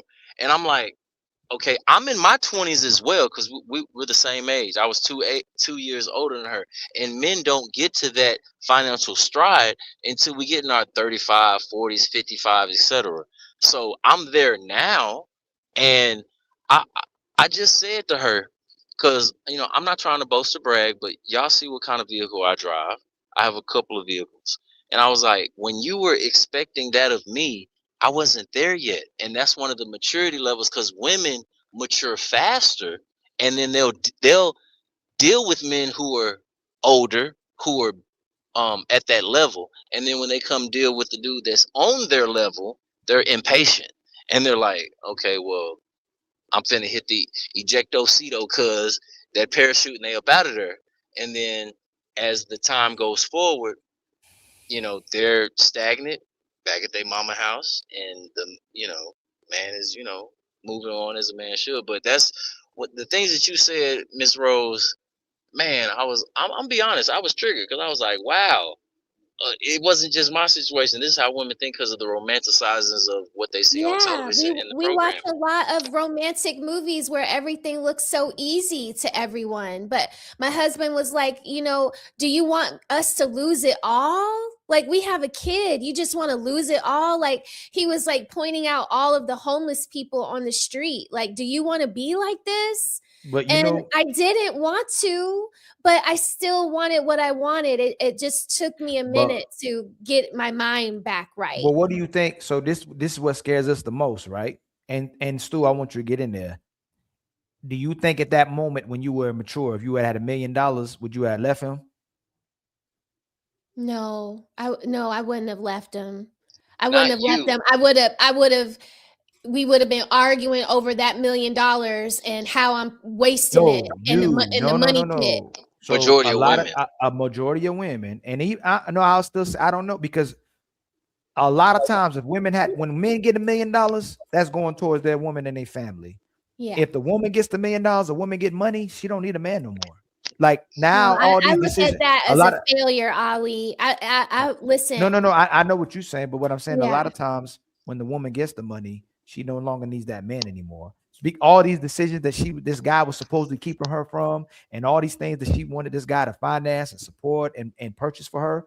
As soon as she has the money, you know what? I ain't got to fight with you no more. I ain't got to argue with you no more. I ain't got to go back and forth. Those things, if you don't have anyone, I can't. I can't fail.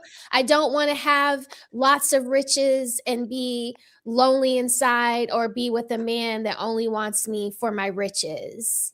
And I feel for y'all too, when y'all come up with money and then y'all fall in love with a woman, but she's only there for your money. Like, that is cold, and I don't want that.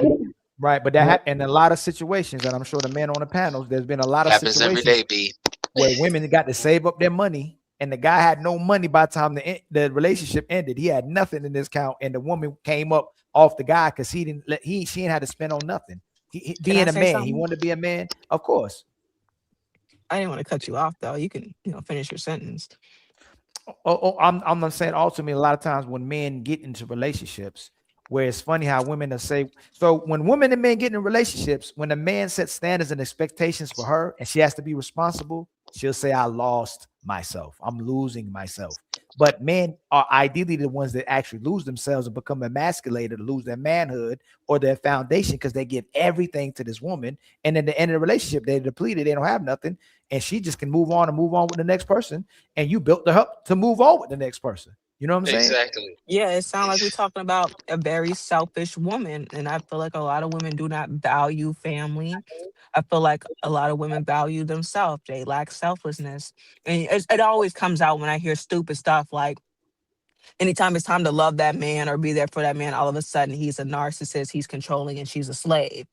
I even heard a woman once say that she felt like being a mother was being a slave. Like, that was beyond me. I'm like, wow, how are we chucking up the responsibility of loving other people and caring for other people, which is free, by the way.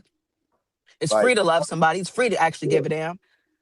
To slavery. That's ridiculous. Yep. In this generation, I can't believe the stuff I be hearing. You gotta cash at me. You gotta sell me. You gotta pay me to care about you. What? That is crazy to me. You gotta pay me to care about you. I agree, Savage. Hey, go ahead, my brother Stu. Construct. It keeps saying, I see you in the back. I'm not trying to not bring you up, but it's just saying it's not loading. Like you're not, it's not all the way loading, family. I'll bring you up. But that goes back, but what you just said though, it goes back to something. Like I said, the truest thing I ever heard in my life. My grandfather said this when I was 15. He said, I want you to always remember this. A man will sacrifice his happiness and everything he owns for his family. But remember, a woman will sacrifice her family for her happiness. Facts. But real quick, one of the conversations, real quick, my ex-wife said, I'm not happy. Like we had the conversation in the morning, you talk about the logistics and ergonomics and the bills, like the morning meeting, right? And then after all that was over, she said, I'm not happy. Now, later on, I learned that she had been out of the relationship mentally 6 months ago. But that's one of the things they say, I'm not happy. And that Coach Greg Adams got a meme where he pushes a button where women are literally saying, I'm not happy. And that's the reason for them to hit the eject button on their, relationship. But you also have to remember, just like Smell the Roses was saying, and Savage was saying.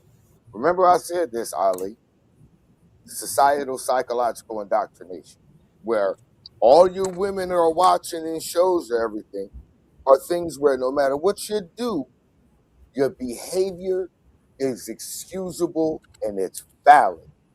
Everything you see from a man that's putting him down, he's the villain, he's the predator. While you're raising women, you're putting men down simultaneously. That's how we got here. Women will sacrifice her family for her happiness because everything she's seen in her life that she's watched is reaffirming her behavior and it's saying that she's valid because of how she feels. And it's telling her that the man is completely wrong. Yes, sir. And I just want to say real quickly before I hop back, I appreciate everything Smell the Roses said. I had similar situations early in my marriage as well. But I think the difference is the mentality of in the beginning of the marriage for women should be, but it's not. I'm in this for the long haul. Yes, I have my moments to be like, oh, I'm a good woman. I could, but nah, I had to snap out of that and realize it's my husband or nothing. Like, I'm not going to leave him.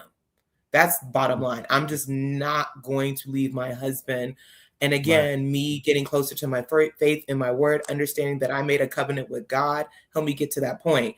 But to Smell the Roses' point, it just, especially in this society, when it's like me, I need to be happy. It takes a woman who has gone through those things and does have an inner sense of maturity and loyal and duty to a good man to kind of get through that nonsense and that scam and move to the other side of nah. That's why, Ali, I appreciate these panels that you have. I appreciate Smell the Roses and Savage Reality, because we are the voices that need to be heard. So for the women who feel like they're stuck and they're pulled on either side, no, sis, it's better over here. It's better over here with your husband and your children in your house than being outside. It's funny. It's funny. Oh, go ahead, Savage. No, go, Savage. I just wanted to say real fast, and I'll be quiet before I forget. I mean, I do hear a lot of women say they a good woman. I just want to know, like, who told you was a good woman, or did you just deem yourself that so? Like, me personally, I won't say I'm anything unless I got a review back. Like, I think people should go ahead and start prioritizing that review and stop saying that you something just because you want to believe that. You might find something out about yourself. You might learn something. Ask your man. Don't assume. Ask your man, are you a good woman? Is there anything that you need to fix or work on? You'd be surprised the answers you might get.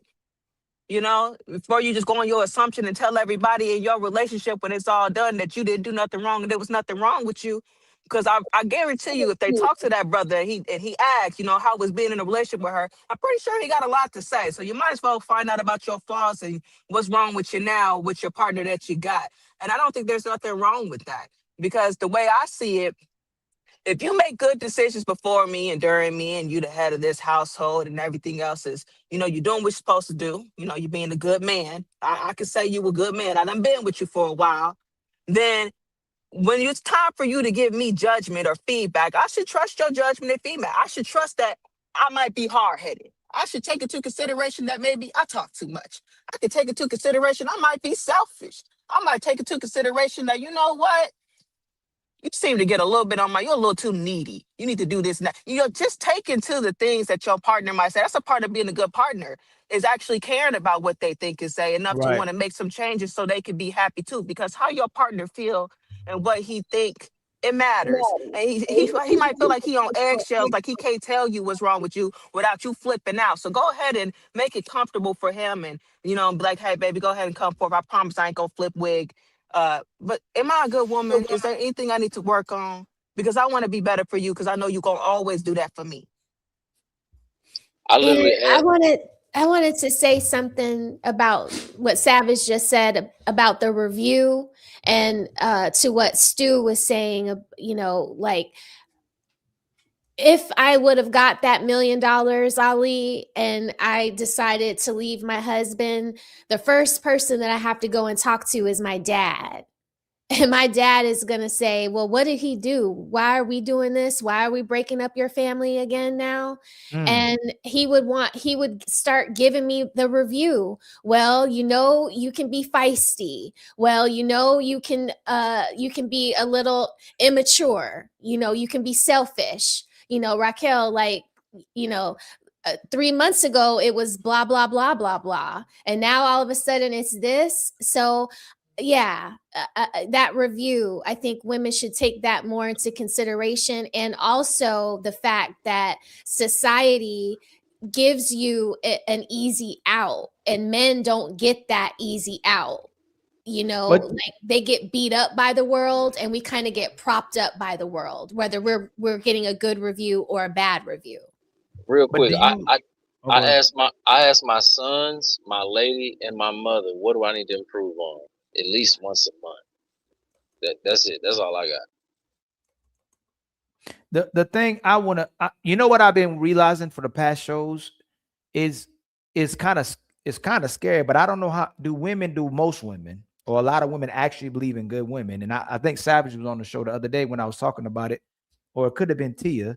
But anytime a woman come on a panel, or a good woman come on a panel, if the women start attacking the women who demonstrate good behaviors or any type of behaviors that benefit the man, and they ain't even went at the other women yet. They ain't said nothing about how other women behave, what they're doing, how they conduct themselves.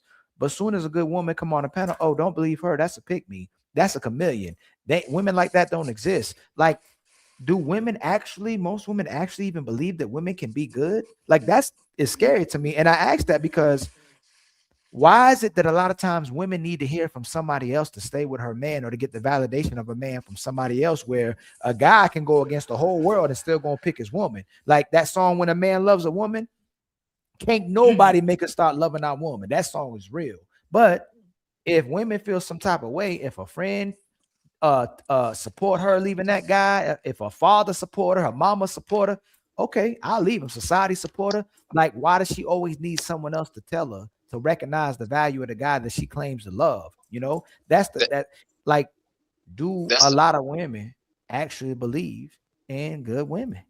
That's the parable of Eve and the serpent. Women are much more susceptible to outside influences. That's it. I think, in my opinion, a lot of those women just be jealous of the woman. And I personally don't understand it, because if you are such a girl's girl, or whatever the crap they be saying, they be hating me. I'm telling you, Ollie, they hate me because I don't belong to the sisterhood. I could care less. But listen, I will always be proud of another woman that could take accountability, say that she needs to do better, and admit her faults. You will always have my love and my support. If I see a woman that's out here trying, you got my love and my support. But I would never, ever praise a woman with deflection that wants to defend being wrong. You want to act out your body. You want to lose your mind. You look like a lost woman. I can't support that.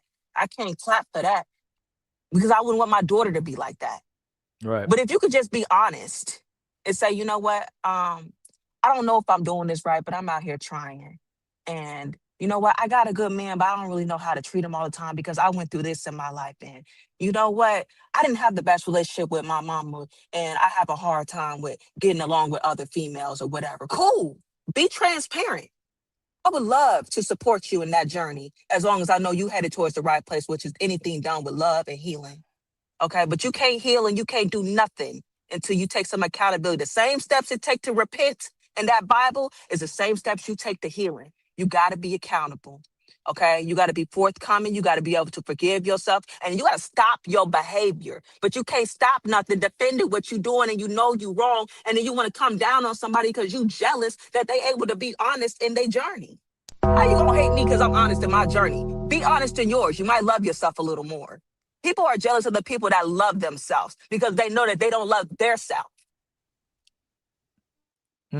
They make you feel insecure about yourself because they love the fact that you feel good about yourself, but you make them feel bad because you feel good about yourself because they feel bad about they self being around you. It's crazy to me. Like you can admire someone that you think is special. I want to be around this person because they special. I want to be around this person because they make me feel good. I want to be around this person because they make me smile. But I can't do that. I don't make nobody feel like that. Who they think they are? Oh, you know what? This person think they know everything. Oh, this person thinks they special. Now I don't want to be with this person because I think they special. It's crazy how that works psychologically, how insecurity can turn love into resentment and into disliking somebody because of how you feel about your own self. So you got to really pay attention to how you feel about yourself because in return, you're going to treat people the way you feel about yourself. Let me read these real quick, y'all. Hold on real fast. It's time for some super chats.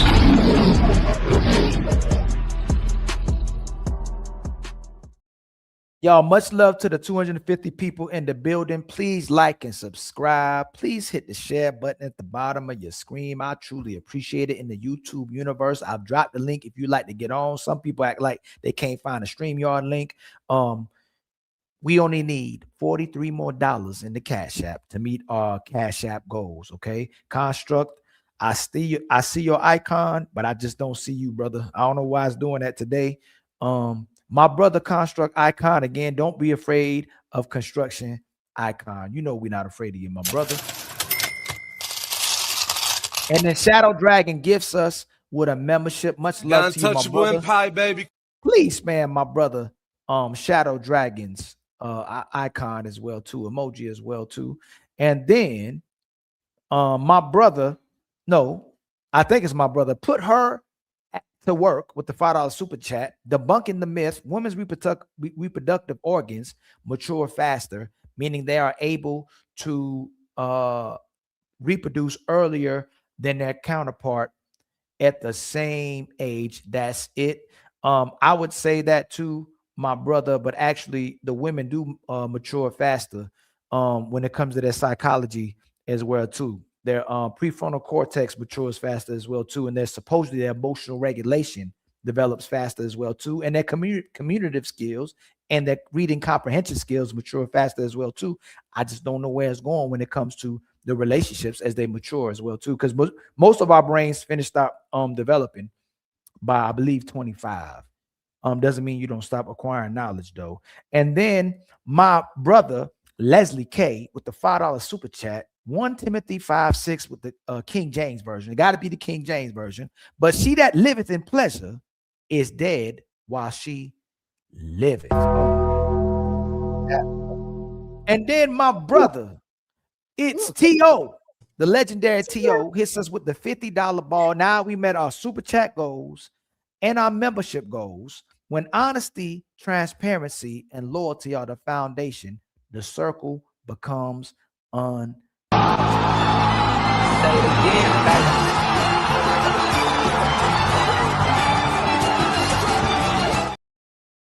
Them bars right there. Straight up. Say it every time. Woo. And then my brother Construct with a $2 super chat. Hello. I think that's him still trying to tell us we're trying to come up. And then my brother Wolfman with a $2 super chat. Love is easy. People make it hard to do the right thing. The problem is loving and receiving love is easy. Maintaining the responsibility of the upkeep is what's difficult for a lot of people. It becomes an inconvenience instead of always understanding you always got to work for love, just like you be working to hate. And by the way, shout out to the haters. Shout out to the head. I've been hating you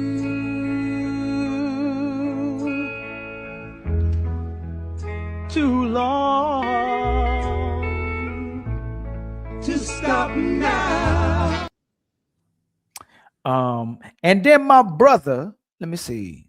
Matt hit us with a $10 cash app for all the faster is the school model. Much love to you, my brother. Again, thank you for the healing. We just got $10, kinfolk. You know what that means, right? We back on our feet again. I ain't gonna hold you. Support the healing people. And then my brother, I ain't gonna put your government out here. I'm just gonna call you D. I don't mean D though. You know what I'm saying? But his name D, it starts with a D though. Hit us with a $50 cash app. For him and T.O. are not a sponsor of the show with $50. Says for I love you guys, untouchables for life.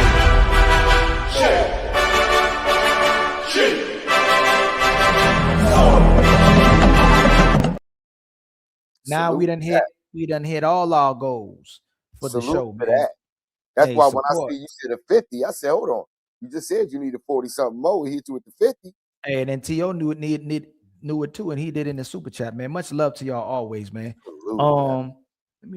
Yes, sir. Hey, my brother, I just called you out, family. So it's my brother Mike the Most. I used to pronounce that wrong. My brother Mike the Most. We got it, my brother. I truly appreciate you, man. You my dog, family. So we got new ones that go on acting like old ones. Like my brother Micah, my brother Kev, my brother what's my other brother I was talking about? 30K.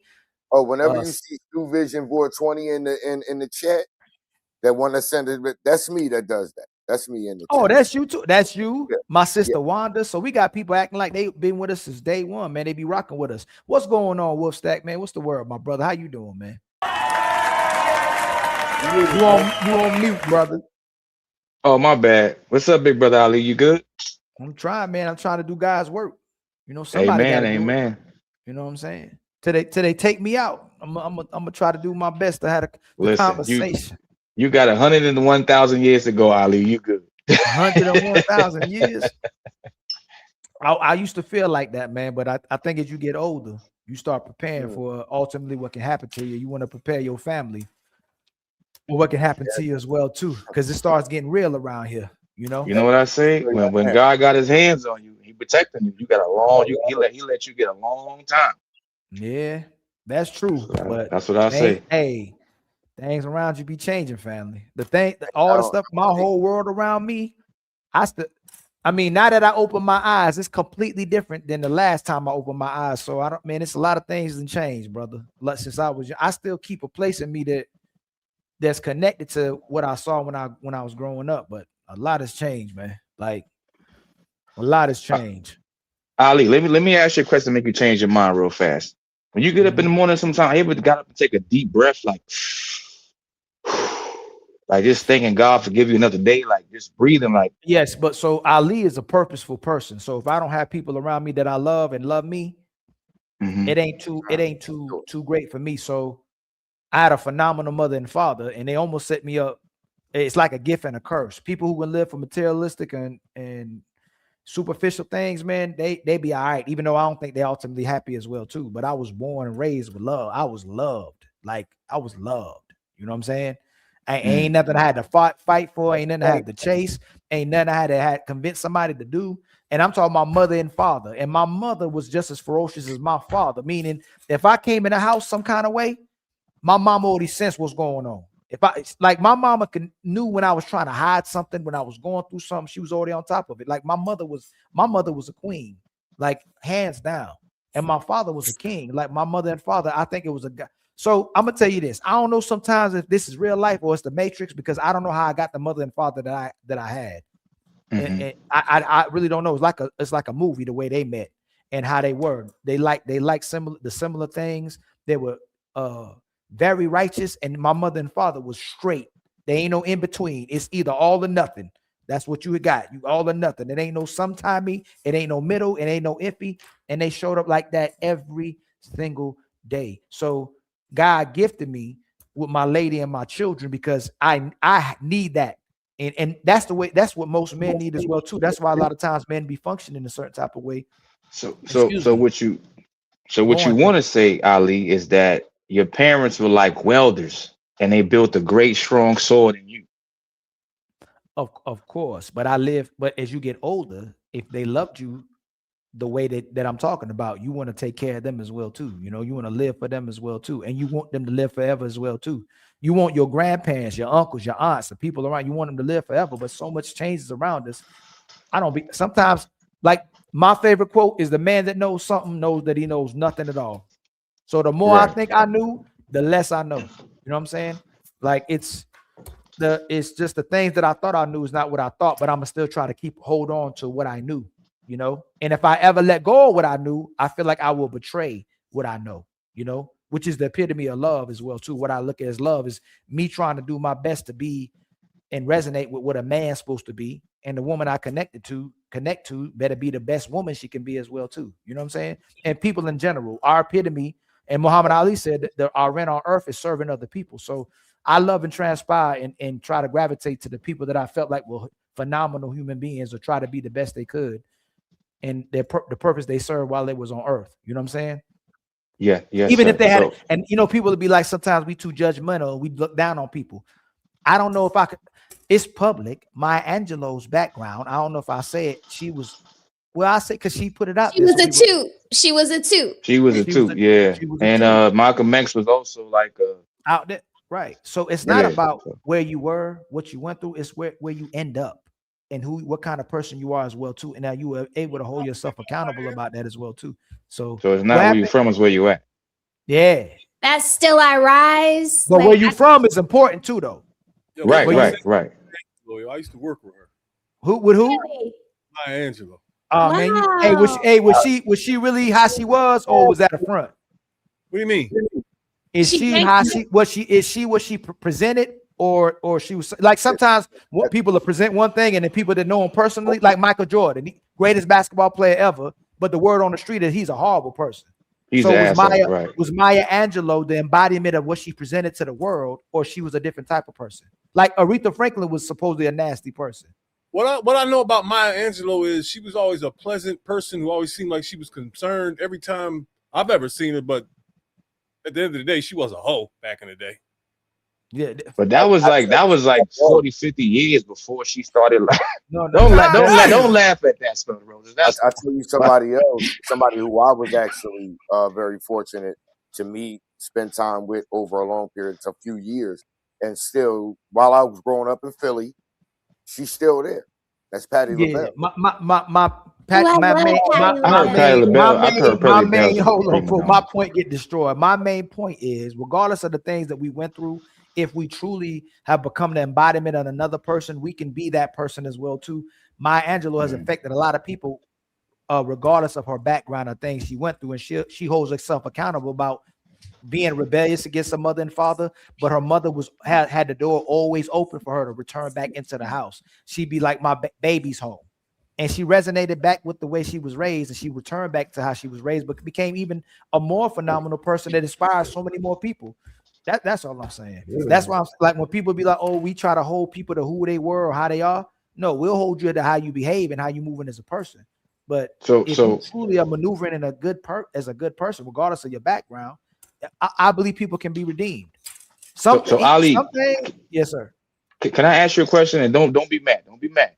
Now, it's not a question. It says, I have a statement for you. Will you be mad if I say who my two mentors are since I was a child, like a small child? My two mentors are LeVar Burton. Is that LeVar Burton from Reading Rainbow and Mr. Rogers? And I want to be like, no. For that? I mean, because some people are like, oh, you're not keeping it real, you're not keeping it hood. The reason why I wanted to be like them because those guys, I love them too. The reason why I use that because butterflies in the sky. Sit up, take a look. It's Reading Rainbow. Wow. Yo, that music when it started. But hey, man, Burton is a But special human being, man. If you look at the roles he played, he has done the most foolish shit of any black actor that ever lived. They ever lived? Hold on, though. Say that one more time. The what? Jordy. Look where they put him, man. He's the blind guy on Star Trek. He's cool. Yeah, very intelligent though. Yeah. He was super smart. He was super smart. Now we needed him with those little.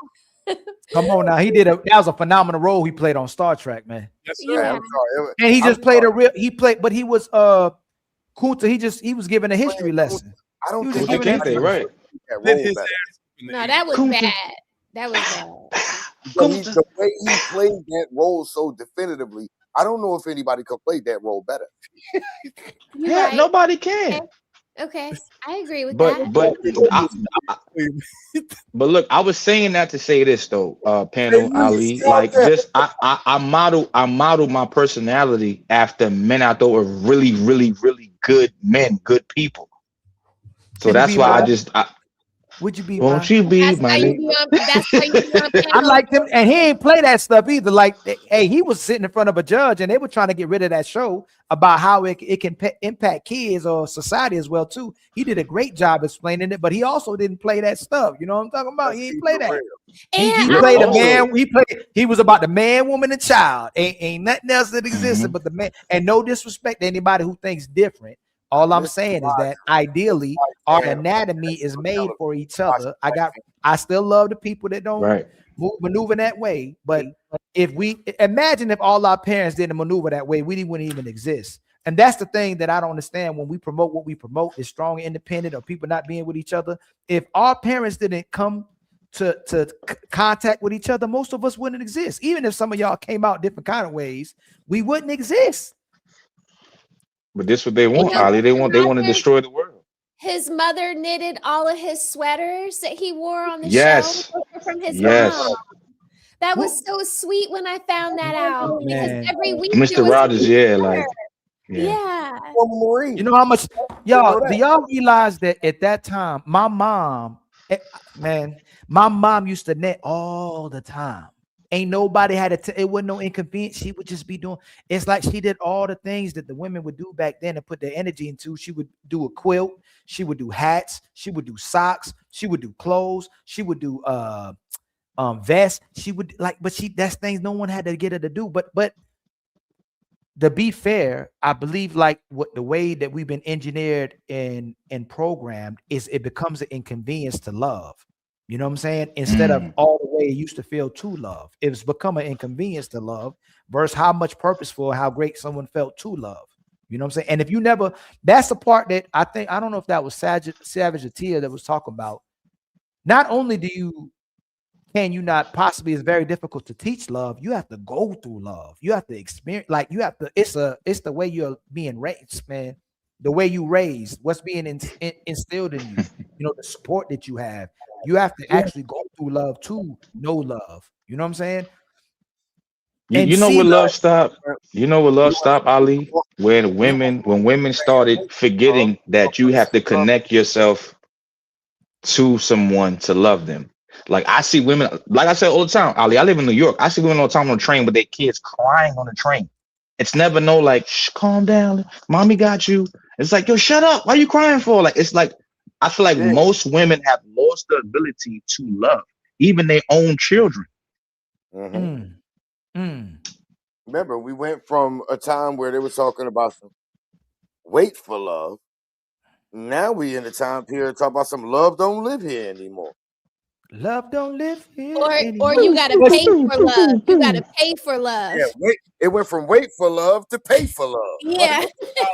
Pay to play, right? That was the bar, Stu. That was the bar. Look what my mom made my son, Ali, when he was a baby. That's what. That's dope. That's dope. That's amazing. That's amazing. And the shoes too. She made shoes for him. Come on, See, I'm a type of son I would hide that. Mom, don't show that to nobody. Put that in the closet. No. I would not me. I wear them hats. We were having a moment. Right. I wear them hats. And shout out to my brother Drobonot, man, for a gifted membership as well, too, man. Much love to you, my brother. The Untouchable Empire, baby.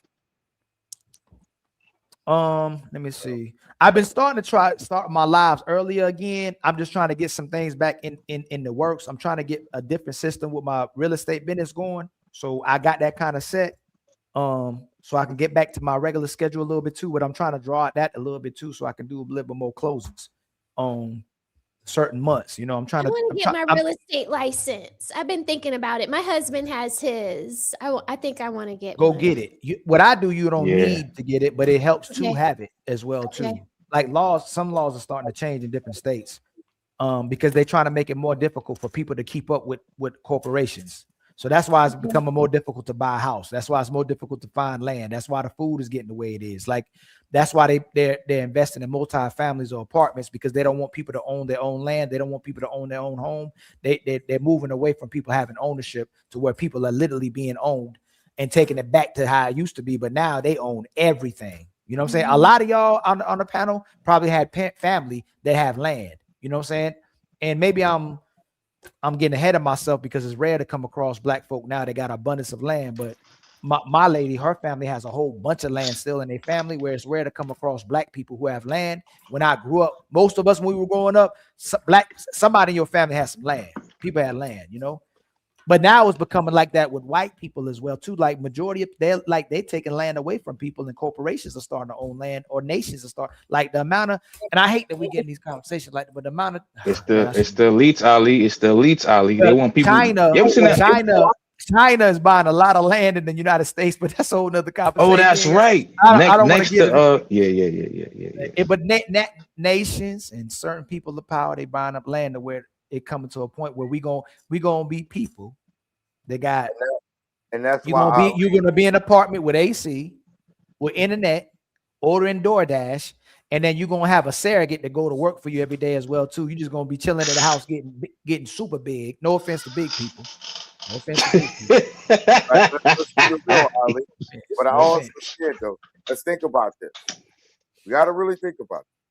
This is why I brought up the time before when I said I can't stand when I hear the word patriarchy brought up to black men. We've never known anything about that. That's crazy. That's crazy, because in the black community, patriarchy never existed. Right. The woman and the man always worked in the black community. Right. In some homes it did, though, Stu. But there was still never a patriarchy. It was always a symbiotic coexistence. Oh, hold on. What you said? Hold on. I'm saying, yeah, you're right. What did you say? Exactly, Ali. Exactly. Y'all got to call out Ali, though. I'm saying, yeah, and I heard patriarchy never existed. There was never a patriarchy in the black community. It was. That's not true. That's not true. No, the uncle, the father, the brothers, like, yes. Men used to be the head of the household back in the day. Of course it was, Stu. It's not. They were the enforcers of the rules in the household. That's what it was. Wait, say it again, because you froze. Household work, and both of them. No, hold on. You got to slow down so we can. Hey, Stu, you talking and we ain't hearing you. You got to slow down a little bit so we can hear you and grasp what you're saying. Are you trying to say that black families weren't patriarchs? No. What I'm saying was the idea of the patriarchy in the black community between black families, that did not exist. So that was never an idea in the black community. I'm gonna keep it real, because I can go through historically with this, because it's been nearly 60 years that I can actually go through historically and point it out where it never existed in the black community until it was brought up, when the patriarchy was really established and talked about by, and Miss Smell the Roses. This is not. I think somebody's asking for the link on your side. Do you want me to give you the link on the back chat? White women had against. Oh, you know how to take the link. What am I talking about? You know how to copy paste the link. I think somebody on your side asking for the link. Women, or is that into that? Because think about it. During that same time period, black men, literally, most of us thrived in industrial factory jobs. Those jobs were pulled out of our communities, and that's when the crack epidemic hit. And what were we left to do as black men? That was our only way to make money. So my brother Stu, my brother Stu, what does the patriarchy mean? When you're talking about in the black community, ask me what you're talking about. Yosemite, the Alamo. I'm just asking you simply. I'm asking you simply by itself.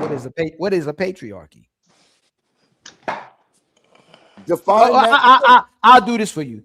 So the first part of the word patri means father, right? And the archy means authority, right? So it is typically when the man head is the head of their families, okay? And the family passes through the father. And the name, the people, the last name. That's why the last name goes to the child as well too. And the men dominate. They take the dominant positions of the family, the society. Why was that established? Can I land real fast? The man makes majority and primarily most of the decisions. Okay, tell me what part of the black family that you talking about, what year and era where the black man typically wasn't doing that. And I'll go all the way back to Africa. I'll go all the way back the way to Egypt. I'll go wherever you want to go where the man wasn't always in that position. Name me the era, name me the time, name me the civilization, name me the nation where the man wasn't always leading the household. Oh, you on mute. You on mute. I hope that went on purpose. You look like you rapping, Stu. Stu, you on mute, family. That is true. But in the black community. I asked you I asked you a question. Tell me, hey, Stu, you talking to Ali. You know one of my and people will say, Stu, I'm asking you, Stu, I'm just asking you, please don't do that to me. Don't do to me what people be doing, and then I go all Ali. I asked you a question. When was the period where the black man didn't lead his household, lead his nation, or lead the family? What time was this? What nation was this? What world was this when the black man didn't always lead his family and wasn't expected to lead his family? He was always expected, but in the black community, what you're trying to do now is you're trying to make a broad thing. I'm talking about in the black community, in our existence, in this country. So we're not going all this broad spectrum shit you're trying to do. No. In the black community, in this country, in this nation, where are we benefiting from a patriarchy? The patriarchy, as we know it, yeah, a black man leads his family, but he never did so without the consultance of his wife, the other woman, the matriarch in the house, as someone else. Hell no. Stu, you tripping, OG. So who wants to rebuttal that? Who wants to rebuttal it first? You didn't grow up during that time. I'm not about to take over. I'm not going to take over the rebuttal. Who wants to go? Okay, you tripping, OG. Okay, so here's the question. So you mean, no. Stu, you asked the question. You asked the question. We're going to start from Reese. We're going to go from Reese. We're going to start at Reese. Where your grandparents and great-grandparents the woman didn't have a say-so in the household. No, I'm 38 years old, Stu. Respectfully, I had a hold on. I got a mama and a daddy. My daddy never had to ask my mama when he wanted to do something that made sense. He just told her after or like during, like, yeah, I'm doing this now. All right, just letting you know. Like, no, bro. Even hold on. Even before patriarchy just means the man leading the household, leading in general. That's all it means. You're using what you're. I know I have a white mother or a Spanish mother, but I have grandfathers on both sides of my family. On my black side of the family, my father's father, my grandfather was married to my grandmother. He was a stonemason. He was very much the patriarch of the house. Right. So, but tell me he didn't tell me his wife's decision or her words and their conversation didn't guide or have any kind of relevance on the decision he made. Well, my grandmothers, they made decisions in the house. They made decisions in their house, like what the children were going to eat. I'm sorry, but that's not like we're going to go buy a second car. They didn't make those decisions. No, I'm not. What I'm saying is, before a final decision is made, her voice is heard. Her voice, the things he says, those things are taken. Those were taken into consideration. That's new, Stu. That's new. For the rise of the feminism movement. 70, 80 years ago, men were not asking and about it. I've listened to the stories from my grandparents. 70, 80 years ago, Stu, was one of those men were not asking women nothing. They just did it. Feminism bullshit. My mother was one of them dumbasses that fell victim to it. And she's still a victim of it. Oh my God! Please don't tell me I don't know what I'm talking about. So, but what you're saying right now is anecdotal. That's your household. That's your household where you had a man, in there that had to ask a woman something before he did it. Back in the days, let's go to Tulsa, let's go to Mississippi, let's go to any place you want to go to in black neighborhoods. Men didn't have to ask their woman to do nothing. They just did it, and they said, "Babe, I did this. That's it, bro. You got the car fixed. You gotta go get the car fixed. You just fix the car."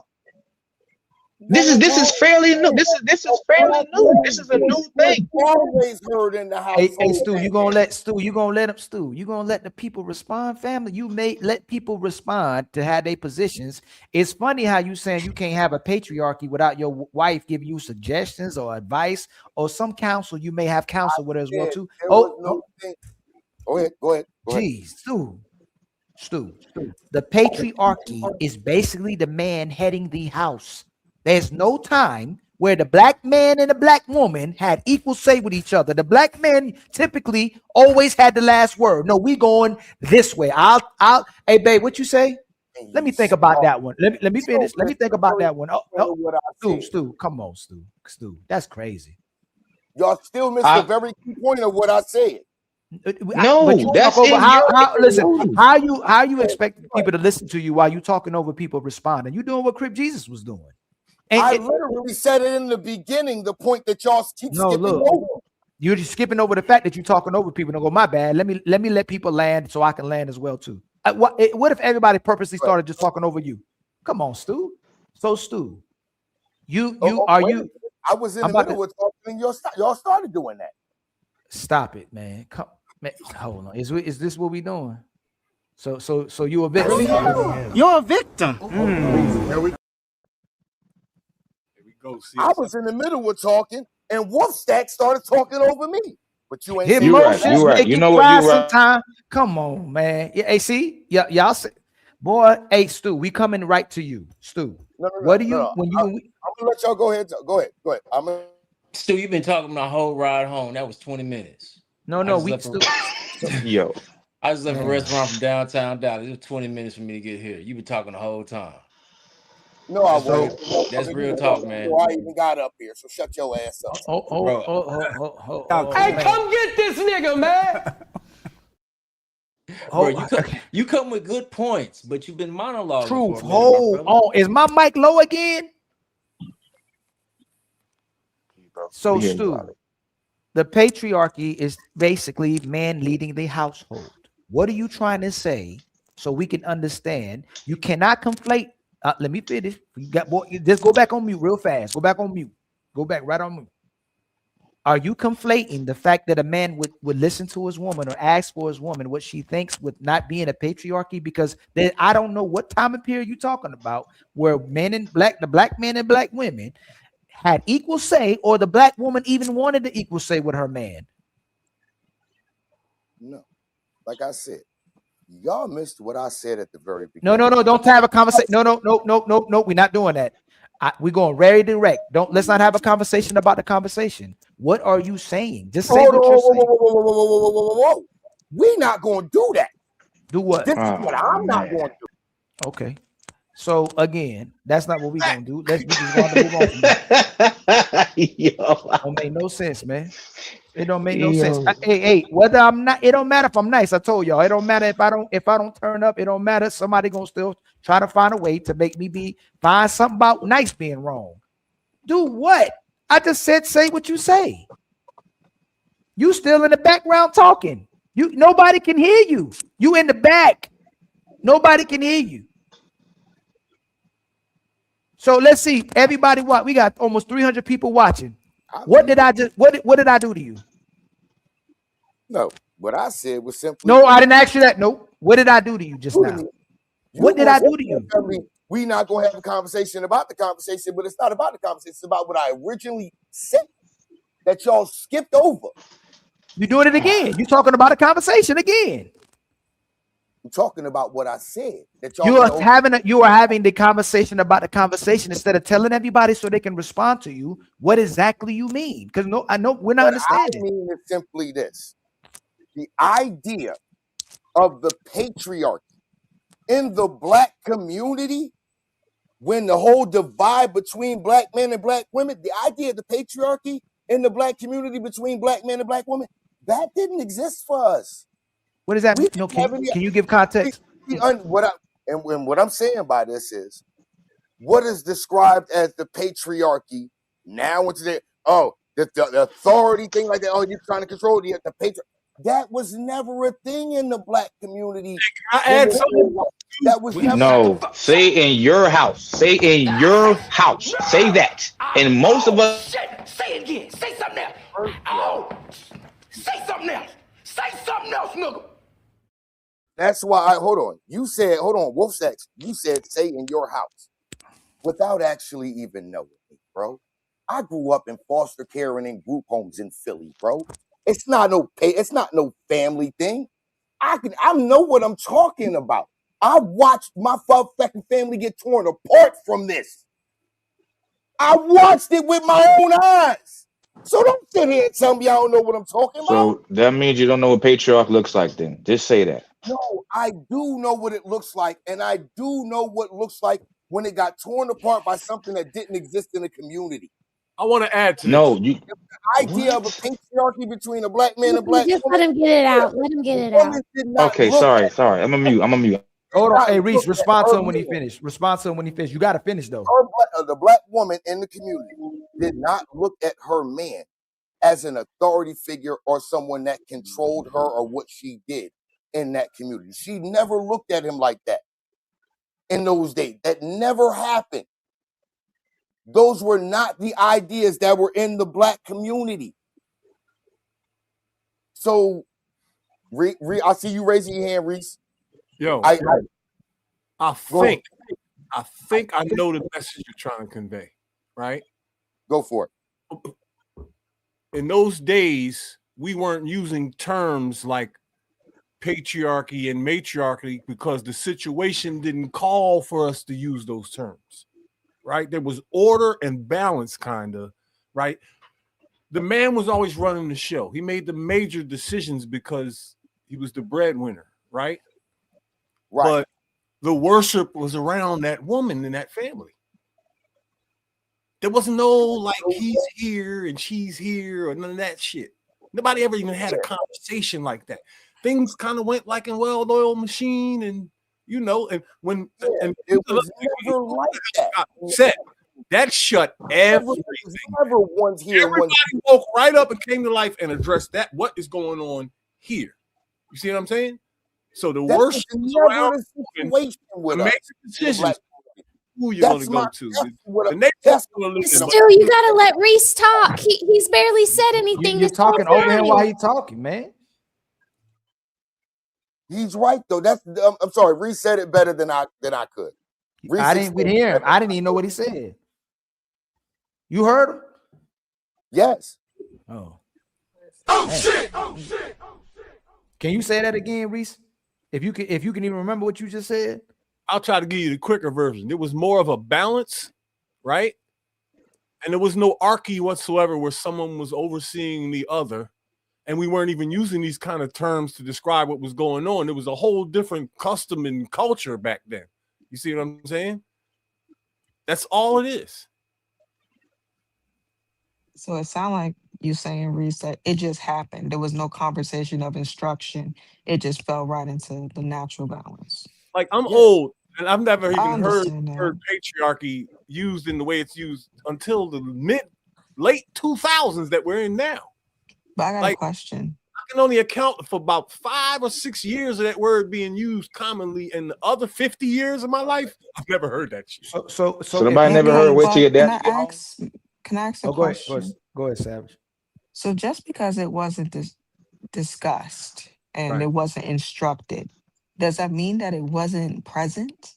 Yes, because there was no situation to call for us to suddenly start using these terms to describe household relationships. There was more of a balance, and everybody in the building kind of knew what was going on, and there weren't too many complaints about what was going on. Everybody knew their role, and when things got unruly, we ironed it out. You know what I mean? There was no ruler. Dad put his foot down, right? He ran the show. But if mom had needs, everybody woke up immediately. Let's handle this right now. Everyone had they both had the same type of power, not type of power, but level of power, just different kinds. And they weren't. If they did, why did your mama say, why did most moms say, wait till your father get home? Start over, bro. Start over. If there was no power dynamic in the house, why did most black mothers say, wait till your father get home? What does that mean? Come on, y'all acting ignorant right now. Said that. He said father put his foot down. He did say that. He's just doing it in a different way. What I'm saying, Miss Smith, is that literally is, even if you don't use the word patriarch, we know that living right now, patriarch literally just means man over things. That's all that means. Man over everything. Man, that doesn't say like women are important. Women are very important. I'm just saying. When I know my mom, let's say, I'll give you a prime example, right?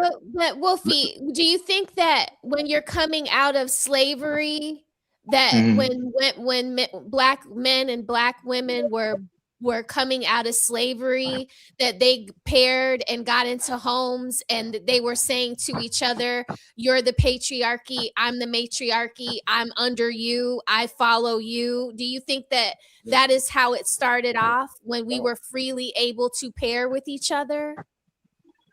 I think that when we're speaking about this, and you got to look at the two men that you're talking to, these are men that are older than we are. So they didn't grow up watching Mr. Rogers. They probably grew up watching other shows that were less what do you call it? Not segregated, but mixed. Like Mr. Rogers had he was one of the first TV shows to have a black man cop, and him and that black man put their feet into a little mini pool together, right? So they didn't have shows like that. They had white people that they were looking at. They were living in Jim Crow. They were living in redlining and things like that. So do you think that for these two gentlemen, that their families were under this kind of same thing that we're talking about right now? That's all Reese and Stu is saying. They weren't calling it these things. Real quick. This question real quick. Just like you said, Wolfstacks, they always ask, wait till your mom get home. Wait till your dad get home. You ever notice you all go ask to do something, and you ever hear your dad say, go ask your mama? It's the same respect. Yeah, your mom gives you permission to do something, especially when he wanted to say no. When the law needs to be laid down. It was never a patriarchy or a matriarchy. It was an equal level thing in the black community. It was never equal. It was you keep saying that, but in most people that had their father in their house, it's never equal. It was you keep saying that because that's how you feel. But Reese used the word balanced. He's not saying equal, he's saying balanced. So equal and balanced are two separate things. No, but Miss Mother Roses, he said in the black community there was never a dynamic where men were in the head of the household. He said it was always balanced. So balance is equal to equal. It's like almost, if not the same thing. But I'm telling him is he's older than me. He's supposed to know better. I was from an age where I seen 5 different generations, and I'm only 38 years old. I was born in 87, right? I had I had grandparents and I had great grandparents, right? Even seeing them, the man was always the head of the household. Yes, he confided in his wife. Yes, he confided in the woman he loves. But at the same time, he always had the first and last say. People that might not have had. Sorry, Ali. I'm sorry. Go ahead. Well, you're fine. We conflating feminist rhetoric, extreme feminist rhetoric, to the way supposedly men used to be back during when women was oppressed, to the fact that when a man has power, a man has always gotten power in his household, and he would give his woman the power of his house. So it felt balanced and it felt equal. That's what would happen. So the man would be the man of the house, And then when he would come home, he'd go, hey, babe, this your house now. As long as you're doing what I'm asking, as long as this house is in order, as long as you're taking care of me, you are in charge of this home. But the man ideally gives that woman that power as well, too. So if what Stu is saying and what Philly is saying is that there's no way in that black community never used to say, I dominate white wife, I run over my wife.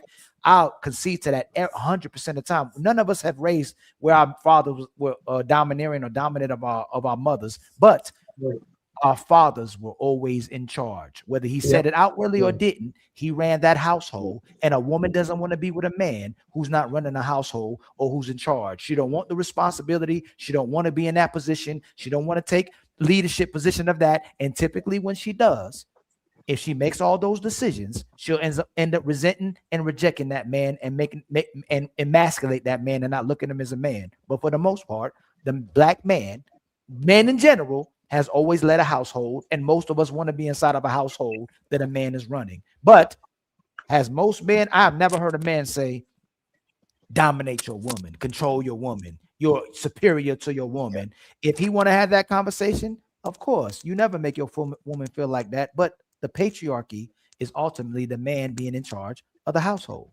And none of us would promote that, the goofiness of saying, I'm always control my woman. I'm gonna dominate my woman. Nobody on the panel wants love that they have to dominate and control. If she has to love you, the only way she can love you is if you essentially physically in control of her. That's one thing. But if she wants to be under your control and under your coverage, that's the type of love you want from a woman. Because no matter what, the man is always going to be in control, or the woman's going to be in control. Somebody's in control. So it's a woman-led household or it's a man-made household. But the man, if he's running a household, will give power to his woman and dominion to his woman as well, too. So it's always been the patriarchy, though.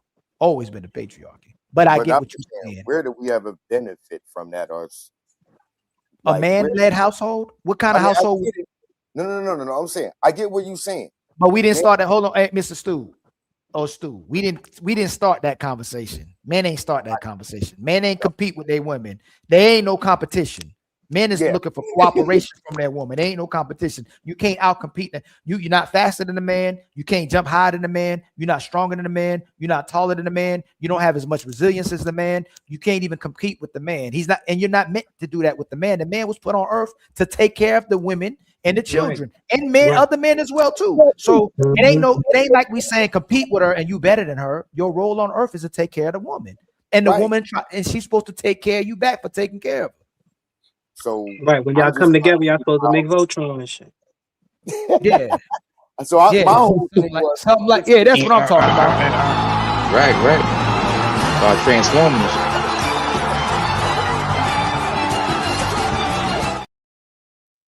I just don't think it make any sense bringing that up with us. But that's why the whole thing. But who does? But who brings that? Who typically brings up? We're tired of the patriarchy. Who typically does that? Okay. The women. Okay. And now watch this. The patriarchy gave jobs. The patriarchy lets you take advantage of men. The patriarchy lets you vote. The patriarchy lets you be a businesswoman. The patriarchy lets you run over men, let you sue men, let you garnish a paycheck, take half of his money. So you can protect you. If again, ain't nobody crashing out faster over than what happens to women and children. The ultimate goal of patriarchy is to take care of women and children. That's so what man ain't that on the panel. Like, I'm not in a relationship to take care of me. I'm in a relationship to take care of women and children, but I'm with them hoping that they do what I'm asking as well too. Hey Ali, can I ask a question? Yes. Is it safe to say then that there is a difference in respect between a man and a woman? There's a different kind of respect as a woman that she gets, the nurturing, the coddling, and all of that, the feelings and all of that in the family, the feeding and all of that. And a man's level of respect is the more of the authoritative side. Would it be safe to say that both are supposed to work together, but it's different? Yeah, so the woman, honestly, and I think there's a jealousy with that, and I think it's a power dynamic that's the issue right there when we speak on that. it becomes jealousy. It becomes envious of the man. But Because they think it's the not man really, being almighty man and all of that. This tyrannical ass nigga. Just like you a slave to me, I'm a slave to you. If I don't take care of you and you're destroyed, I'm destroyed as well too. Every woman is ideally a home. Like even if you ain't got no home, she's your home. That's why that saying the home, the heart, no. The heart is what the home. Hold on. What's the saying, man? It's on my door, and I can't believe I forgot it because the heart is where the home. No, the home is where the heart is. Your home is where the heart is. Wherever this person you love, wherever love is, that's where your home is. So your wife or your woman is home. Love, she is love. If there's no love in the house, there's no home. Like it's simple as that. The reason why men wake up, that's why when they talk about the men being high career earners and purposeful men, we are driven like that. A lot of times they try to take complete credit of it, especially if they're not doing nothing back towards the man, but it's in our nature to be driven and purposeful. When we have women, you got to show up every single day to take care of your family. It's no options. She has the option to not have to go to work. You can come back home, you can rest. Essentially, hopefully you cooking, hopefully you cleaning her home, but isn't that being an adult? I'm not asking you to be a slave. If you didn't have me and you at home by yourself, ain't you cooking? Ain't you cleaning? Ain't you take care of the house? How come when it comes to having to do it for a man, you become a slave? But again, women have the most valuable role. We may have the most important role, but a woman being a mother, a woman being loved is the most valuable. Ain't nowhere. There's no reason for us to live if she's not loved. There's none. We be fighting and going to war every single. The fact that women exist is why men fight for peace. And if a man is willing to jump in front of a bus and die for you when he hears something rattling downstairs in the basement in the middle of the night, shouldn't he be considered the head of the household? Like, what is wrong with that?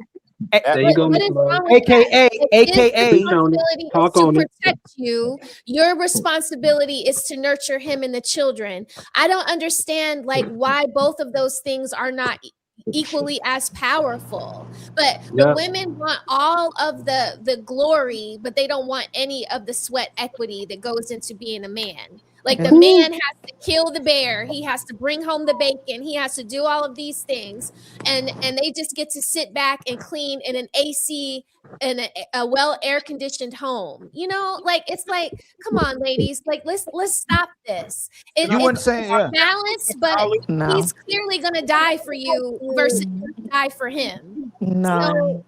Hey, Reese, before you say something, what Rose basically is saying. If I'm willing to die, if I'm willing to die for you, then you should be willing to live for me. That's it. That's it. If I'm willing to die for you, you should be willing to live for me. That's a simple trade-off. Go ahead, my brother Reese, and then Savage. We're after Reese. So listen very, very carefully. Right? I've been the other guy my entire life. Get closer to the mic, Reese. I don't know if that is turn. You got the fan on. I think you got the mic on the fan or something, or the cat. Something. Can you hear me? Yes, now you're good. All right, listen very carefully. My subwoofer. Hold on a second. Hang on a second. I've been the other guy all my life. And one thing that women know how to do, like experts, is that over time, when they're a housewoman, a house mother, and all of that, they learn hacks and ways to take care of their chores and homely responsibilities in a very, very short period of time, so they can have the rest of the day to play. That job of being a housewife is not as hard as you think it is. There are hacks, ways to make it look like a walk in the park. There's no one alive who can debate me on this. Are you? Have y'all not? Do y'all realize we so brainwashed and programmed and engineered? We only talk about this when it comes to doing it for a man. She not complaining about it when you're just an adult. If a man's single, what he doing? He's cleaning, he's cooking, he take care of his house. If a woman is single, ain't no big issue. She got to cook and clean. She got to take care of her house. It only becomes a point of contention when you have to do it for somebody else. That's all it is, really. Like you have to, like, think about this. You said you wanted to work, but then you say being a housewife is a job. So then why you want to go to actual work? Why don't you still keep working in the house? If you want a job, you want the opportunity to work. Stay your behind in the house and keep working there. And if you say it's a job, but for some reason, if we come back home, It's the easiest job in the world now. It was the hardest job in the world when you was home, but as soon as the man come home and you go to work, and now I'm a lazy bum.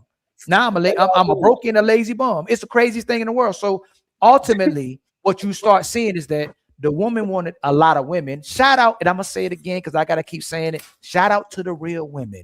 Shout out to the women that love their family. Shout out to the women that love their purpose. Shout out to women that's taking care of home. Shout out to women that's taking care of yourself to be the most productive, loving, giving person in society, and being a woman of community, God, youth, and righteousness. But for these other women, they wanted to go to work so they didn't have to work for their man. And then they sending their kids to daycare so they ain't got to watch their kids. That's all it ultimately is, because none of y'all complain about what you do.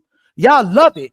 Every man on this panel can work a 12-hour shift, and when he get home, he still want to beat the brakes off his woman. It ain't no, oh, man, I was working all day today. I'm tired of having sex. I don't feel like having sex. Hey, I came home just in time to beat the brakes off of you. That's what I did. I worked all day.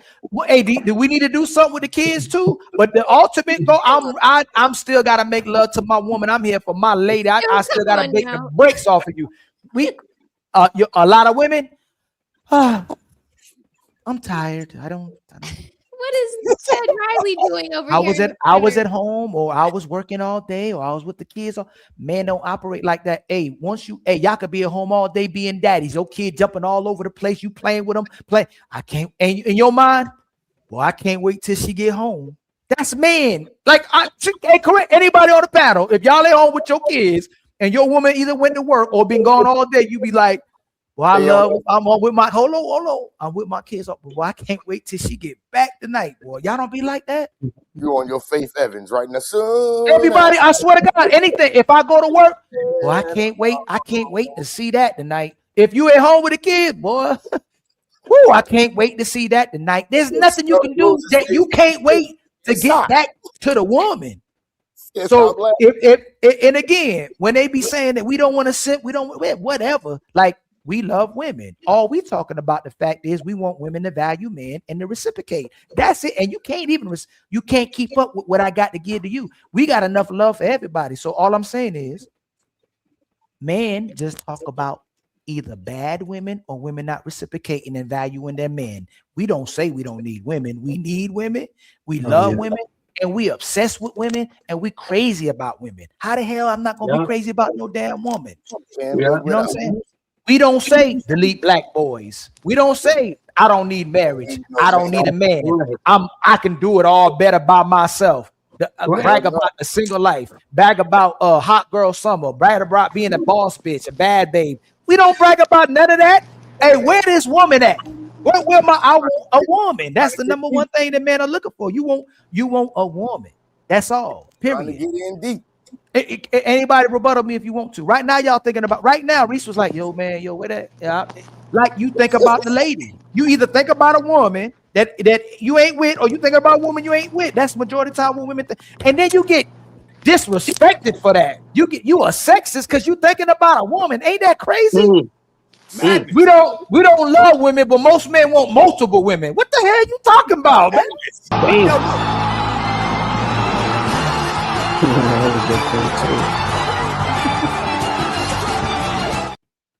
Yeah, you know what I'm saying?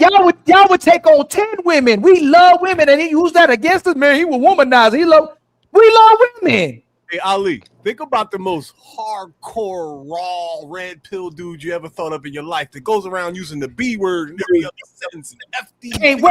Can't wait to be on the plantation. Even him is going to try to get as much box as he can. That nigga trying to dive deep. And you know what most women doing? Most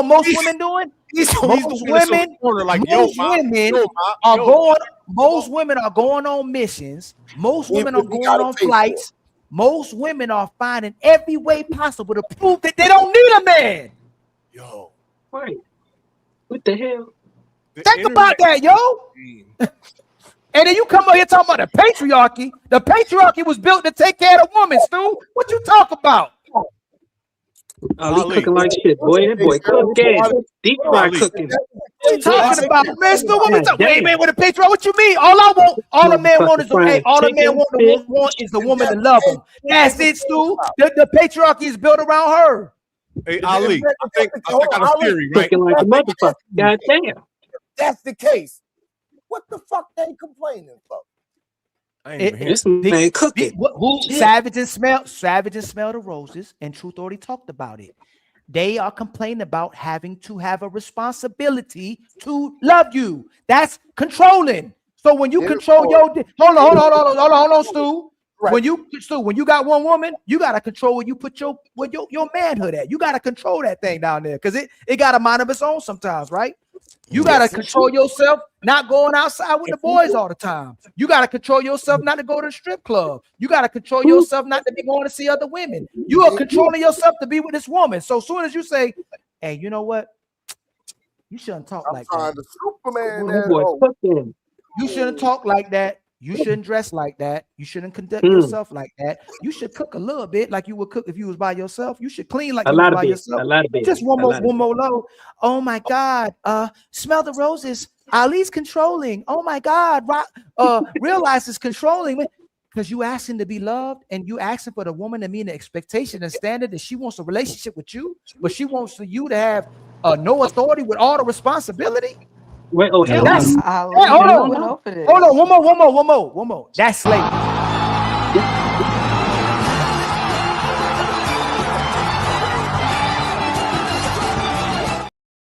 Responsibility with no authority is slavery. Manipulation. We went over this because I said it in the Manipulation beginning of at this its live, and finest. I'm gonna say it again.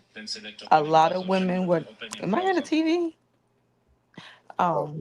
Well, like I said, a lot of women was never taught that you have to earn a good man, and they don't know that there's requirements and standards that's expected of them to be able to obtain and keep him. Just because you can sleep with him don't mean you can keep him. Just because you could be a guest in his house don't make you a resident in his house.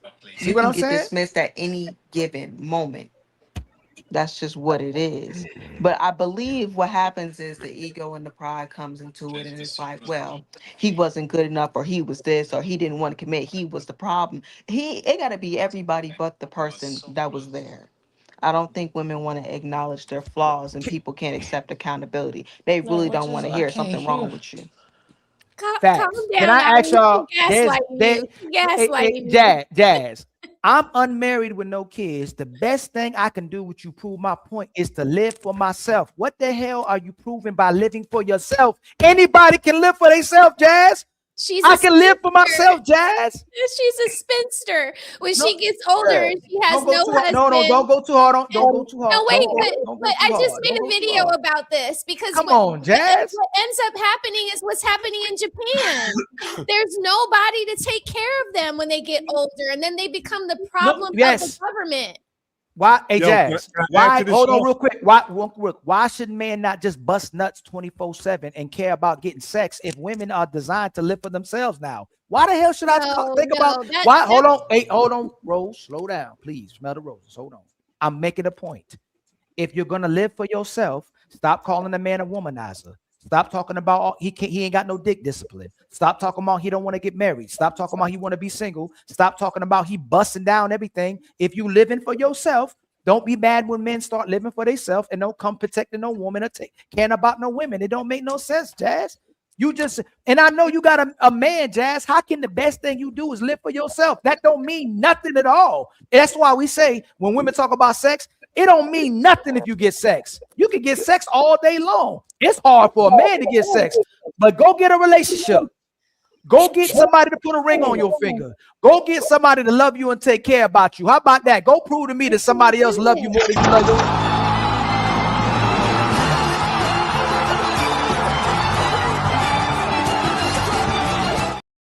God dang, man.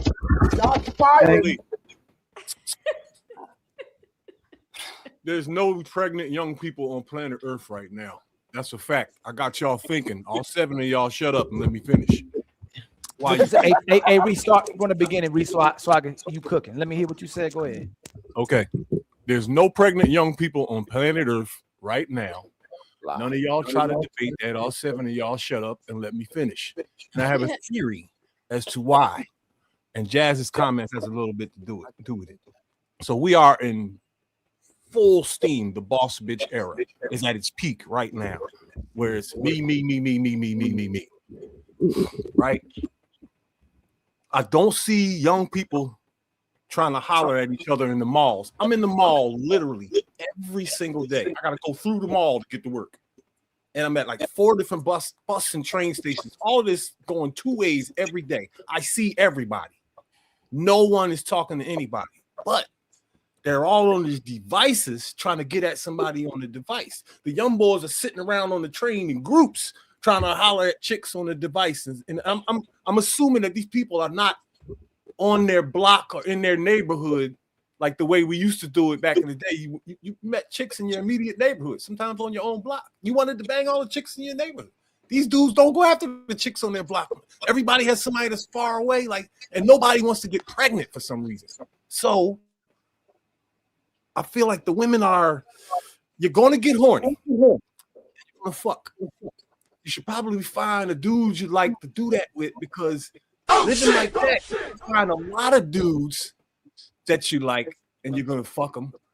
And they're going to do the same thing. And this culture is only going to bloom into ultimate chaos. Where is the next wave of children going to come from? They ain't even, where are they?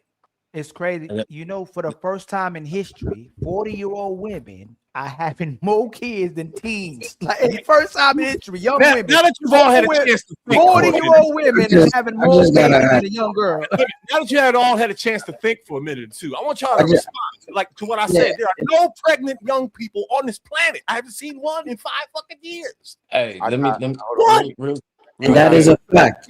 That's a fact. Hey, hold on, CEO. Hold on, CEO. Hold on, real quick. Hold on. I'm being a horrible host. Hey, I apologize to my brother Rolando, and I apologize to my brother CEO. Let them speak first, and then Truth, you just came back, so I know you ain't been talking. You come right back in. Go ahead, my brother. Go ahead, my brother Rolando, then CEO, then Truth. You on mute, my brother. I gave you the mic, brother. You on mute. You talking to yourself, brother. You muted, Rolando. It's your time to shine, brother. You got to unmute, fam. Huh? Unmute. Oh, 2 seconds. Oh, you need.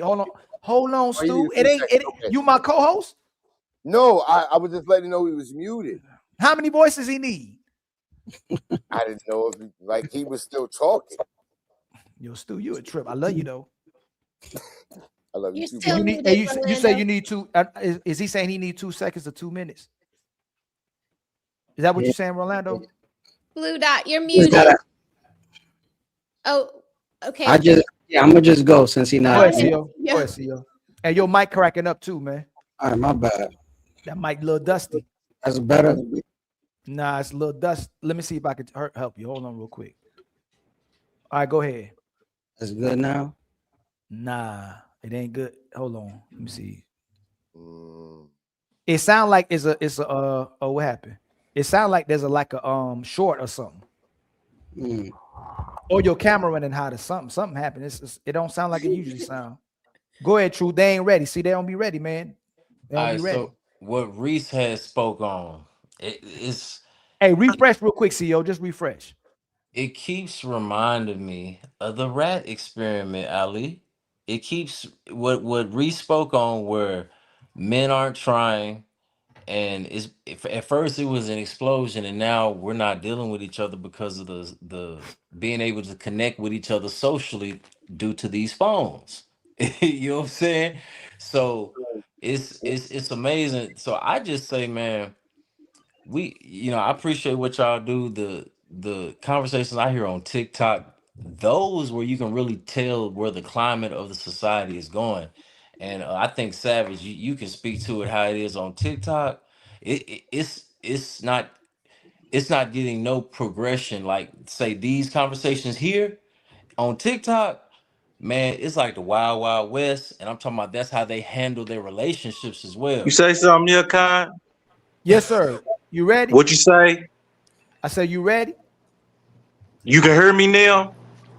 Yeah, you got a problem? Can you hear me? You got a problem? Yes. Can Yes, you we hear don't me, have a Ilkan problem. Ali? Yes. Yeah, you got a You problem? can hear me? Yes. All right, then. That's what's up. What's up? Yeah, holla, get up with me after the show. What's that mean? Who are you? Come contact me after the show. Who are you? Blue dot. We being peaceful tonight, right? Yeah. Who is that? Well, what's Okay. wrong with saying contact me after the show? What's wrong with that? Your delivery is horrible, fam. He taking it. You said my microphone was off. Yeah. You don't remember? Is my microphone on now? Yeah, we can hear you That's now. how you My bad. I thought, man, they said, remember, y'all said my microphone was off. Yeah, we were just trying to see Oh, if you My bad. I'm a lower my tone. Yeah, contact me after the show. Okay, you on some positivity. Yeah, contact me Your after the delivery. show. All right, man. That sound. Y'all said my microphone. Y'all said my microphone was off. I didn't know if it was. I didn't know if you could hear me or not. Okay, this you know him. Yes, this is okay, a you rose good. bud. Then you good. Okay, Rolando, you good, my brother. I was just trying to get you in the conversation, my brother. Sound like Yeah, you turned up on me. Yeah, Blue Dot. We wanted to know, did you have anything on the topic? Yeah. What was the topic? I couldn't never understood. I could never understand it. Okay,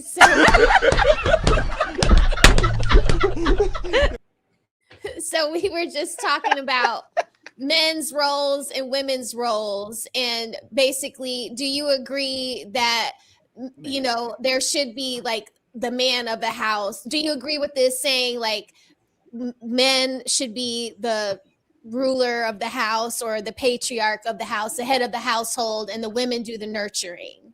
Do you agree? A woman don't know if she got a good man or not. Okay. A woman's not gonna follow nothing into a dead road. Period. Oh my God. Ali. Okay. She said until what? CEO. Hold on.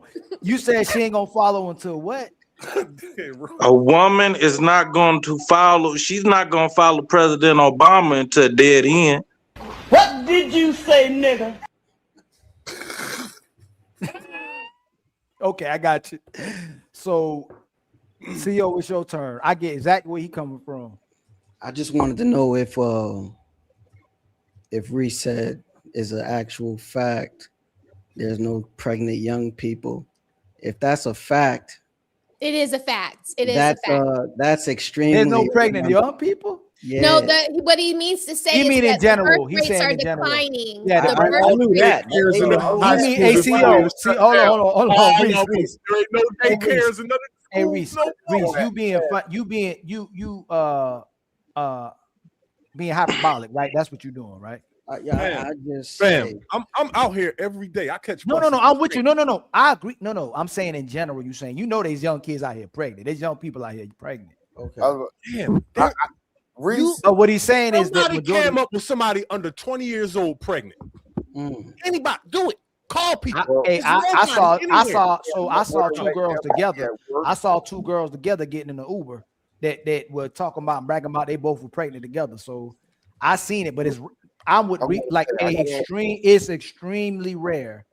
I'm about to say, and the amount of young people being the marriage is being delayed. Hold on, real Stu. If they can't hear y'all, just refresh. And you can't, Stu, you can smoke, but you can't have the cigarette or whatever that's in your hand on the screen. Yes, sir. But my bad, I forgot that part. It's what up the baby making is definitely declining. Absolutely, there's no doubt about it. Let's take what I said right now. Think for a minute, everybody on the panel, about the rest of your life, going back when you were in your 20 How did we populate the world? What did we see every summer in every city? It's over. Pregnant young girls every fucking way. Every year until 5 years ago. That's how we populated the last half century. Hey, Reese, you know what really happened? CEO settled down. That's what happened.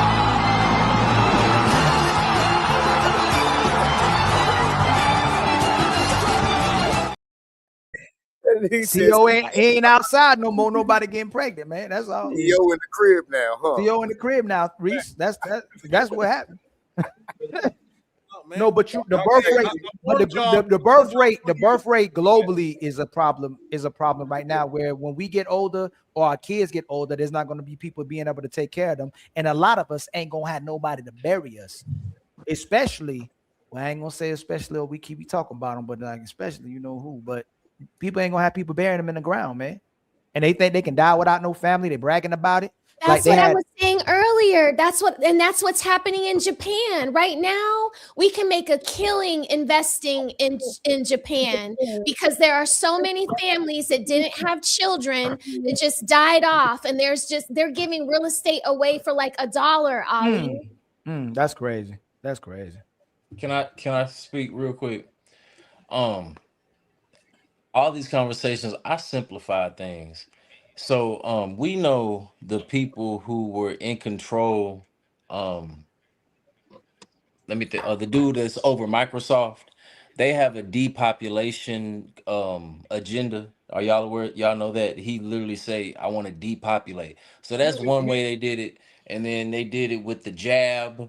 You know, with all that going on, that's one way they did it, and then also with these deletions. Yes. Coronavirus. Don't forget, there's 70. I said deletions. There's 73 million deletions worldwide every year. Where that's a nation. That's babies not making it into this world. We kill a continent every year. That's crazy. A continent, mathematically. Crazy. So check this out. Check this out. Oh, let me land real quick. Last one, and I'm done. Ain't true. I'm getting right back. It's more babies that were deleted in the last 40 years than all the men that have been deleted in the last 100 years, and all the wars and all the homicides in the last 40 years. Women are diabolical. That's crazy. That's true. So they do it. And kids come first. Last one. Hey, true. Do kids come first? Most definitely.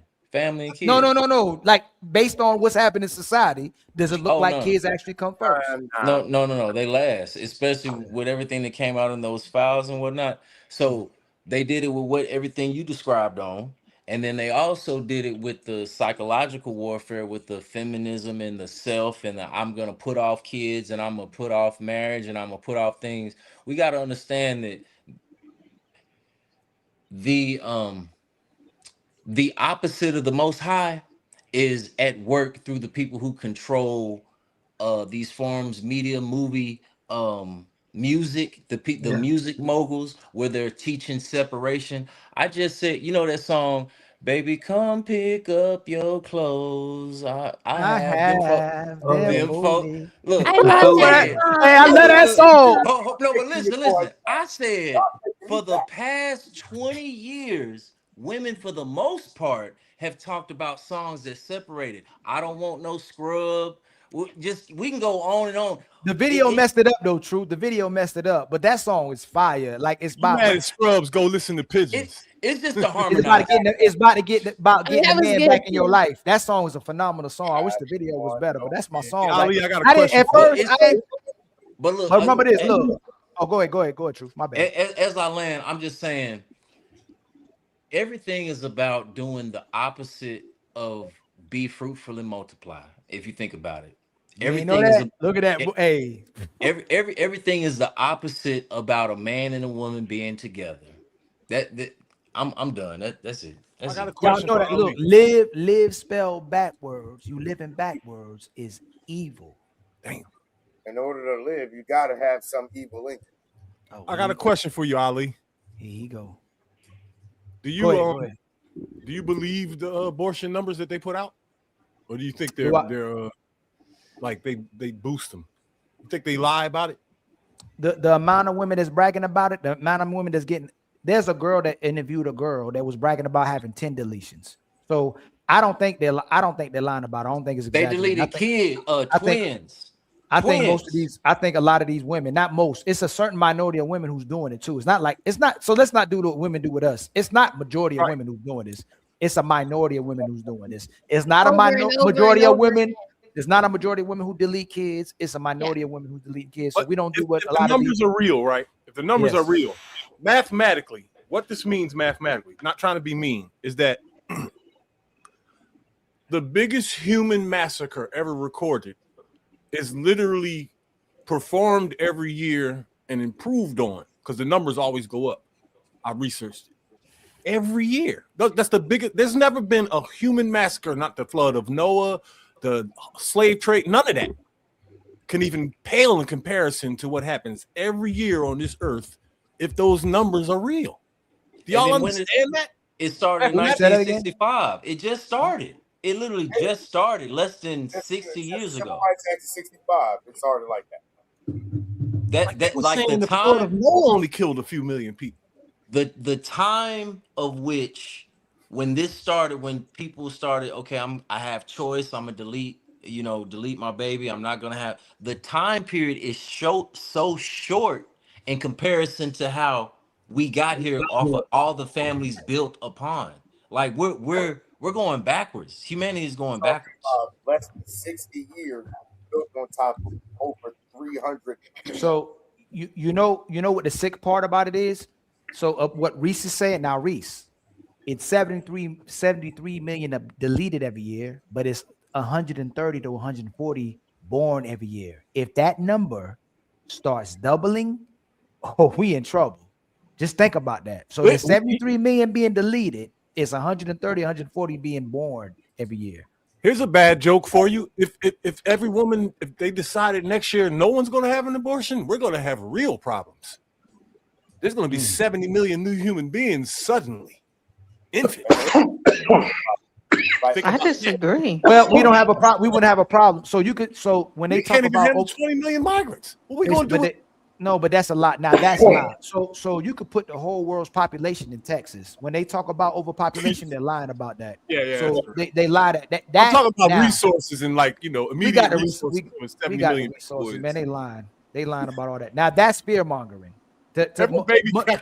So matter of fact, if we didn't have immigrants, so Reese, immigrants is what's helping to sustain the country as much as they try to talk about immigrants, because we don't have enough people. We need the influx of people coming into the country because we're not making enough people. When enough people not having babies, enough people not taking the jobs as well too. The immigrants that flow has to be regulated though. You can't just turn the faucet on high. But they lie. Majority of black people, white people, immigrants is not the biggest part of our problems. It's the corporations.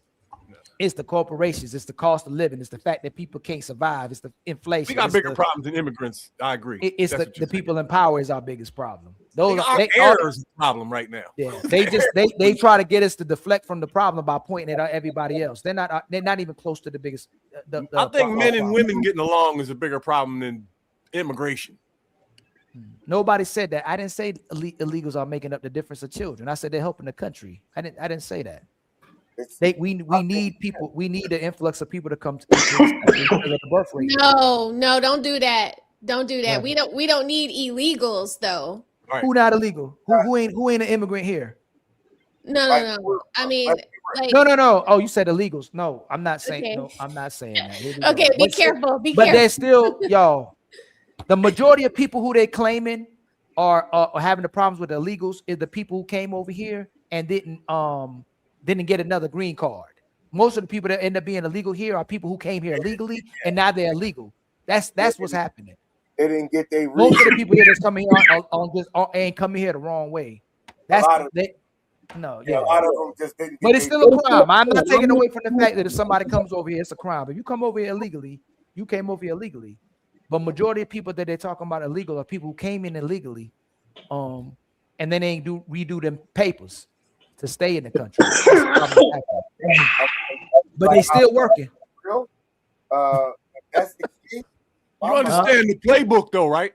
Well, yes, but hold on. If you want to get a kilo across the border, you put it on the bread truck, you put it in the middle. I got all the other bread around. I got a family. I got a family. I got to love take care of. You know what I was thinking about all night. You know what I'm saying? I'm gonna have to try to get to that soon tonight. The lady. I'm sorry. Yeah. We got 5 more minutes. So anybody got any final words? And by the way, I'm gonna say it over and over again.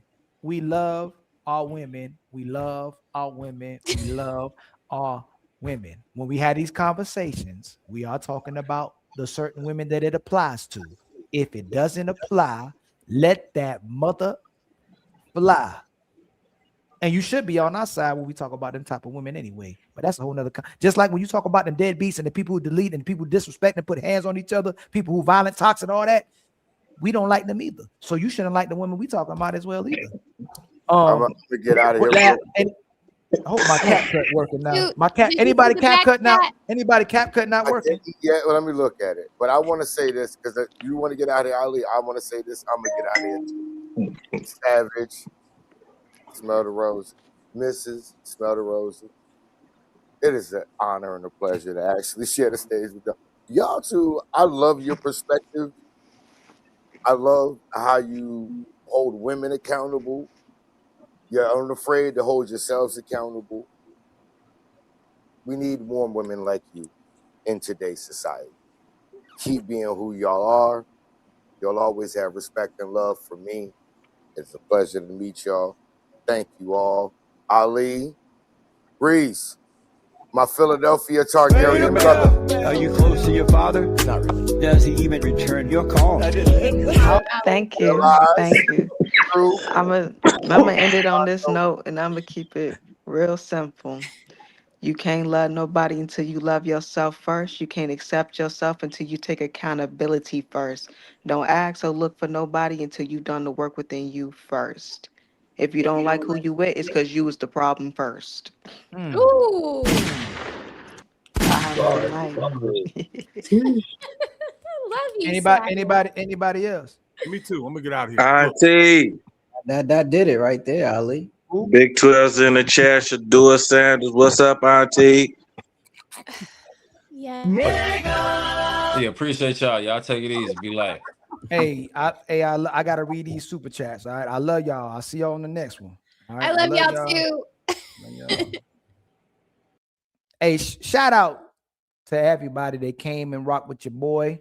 Y'all are all family to me. Even the people who don't agree, y'all still family. All right, let's not make it too personal. Let's not be throwing at homonyms. Let's not get crazy with each other. We trying to have a productive conversation and a productive show where everybody can come up here and build. All right. Much love to all the contributions, the donations, and the support, man.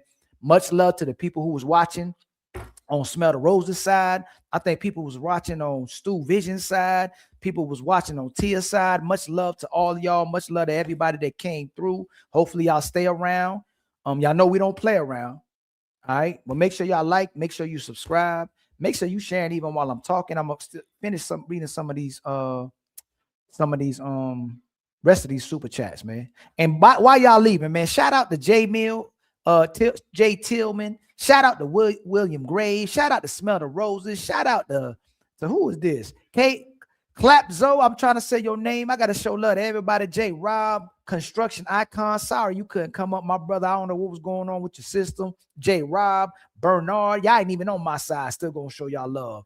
Al Screen, Jazz. You know I love you, Jazz. Even though Jazz, boy, you making the headlines, ain't you, Jazz, boy? William, my brother. Is that real authentic? Is that, I hope you ain't the one. I hope that ain't you that been doing. He might not be you, but I think it's you, but you might not be you. My brother Ricky Beavers, First Calls, my brother Mick the Most, becoming a legendary untouchable, Bill of Rights. Am I missing anybody? I don't want to miss nobody. If I miss you, I'm sorry. All right. Neff Form,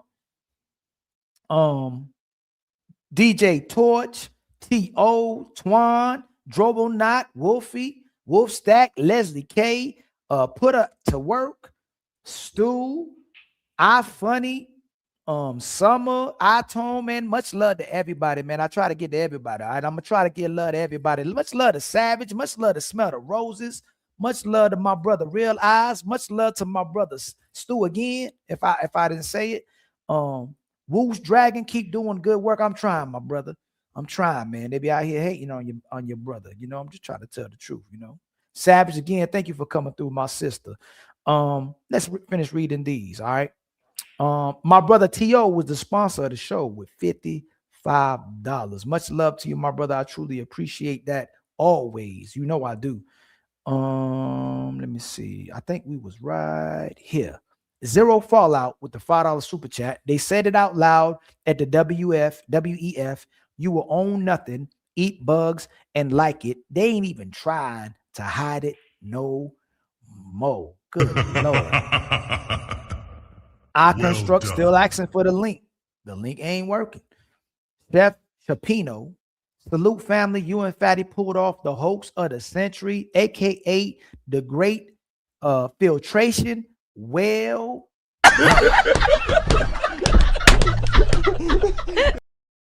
and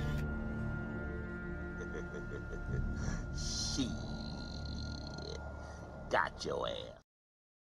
And then Twan, yo, who live? Is somebody live? If I can do a restream, Smell the Roses, are you going live? Who live right now? Let me see who I can send this to. Smell the Roses, are you gonna stay live? Oh, you know what? I'm gonna send y'all. Is Nino going live today? Let me see. Nino, you going live today? 9 o'clock today. No, Nino not going live today. I think I'm gonna send it to my brother Stacy Prince. That's why I'm gonna send it to my brother Stacy Prince, man. Let me see. Tia. I'm sorry. I did not try to click on this.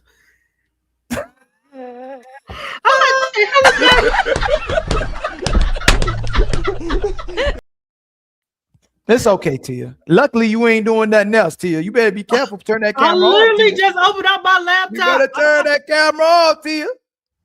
You know what I'm saying? You almost got in trouble. Hey, have a good night, Tia. All right, good night. All right. Shoot. Y'all about got a surprise, and I was my whole screen about to lose my screen, man. My brother Twan with the $5 super chat. I think Stu is under the And then my brother DJ Torch with the $5 super chat. Black men no longer have control of themselves, so they no longer can control the house by default. Some can and some cannot. Man, brother, I don't think that's the case, my brother. Most people are controlling themselves. It's the part where we struggling is in a relationship. If the sisters are going to pick themselves every time it's time to reciprocate and love you, and they want to lead themselves, you can't lead nobody that don't want to follow my brother DJ Torch. So I don't agree with that one. I can get your perspective. I think there are men that's not leaders. I think there are men who are bums. I think there are men who are not productive. I think there's men who's lazy and not motivated. But for the most part, most brothers and sisters got control of themselves. It's where their priority lies. And men still crazy about women. Women just got to be crazy about men. Oh, shit. And then my brother DJ Torch with a $2 super chat. More men attack women than they do saving them. That's absolutely wrong. You can come pull up next time on the show. The data does not show that at all. Less than 1% of the population engage in violent acts or homicide. We're not going to let the black community have that type of rhetoric or narrative. That's absolutely not true. But I still love you though. And if you're going to use that, there's more babies that's getting deleted than the majority of humans who've been deleted on Earth. So do we need to protect children from women? That'd be foolish to say because of what a minority of women are doing. Construct Icon with a $2 super chat. Positive energy activates constant elevation. Much love to you, my brother. And then my brother, is that T.O. again? T.O. Hold on, T.O. I want to make sure yeah, T.O. Okay, my brother T.O. The median age in the United States has risen to approximately 39 to 30. 39.1 to 39.2 years. That's crazy. Oh shit. That's crazy.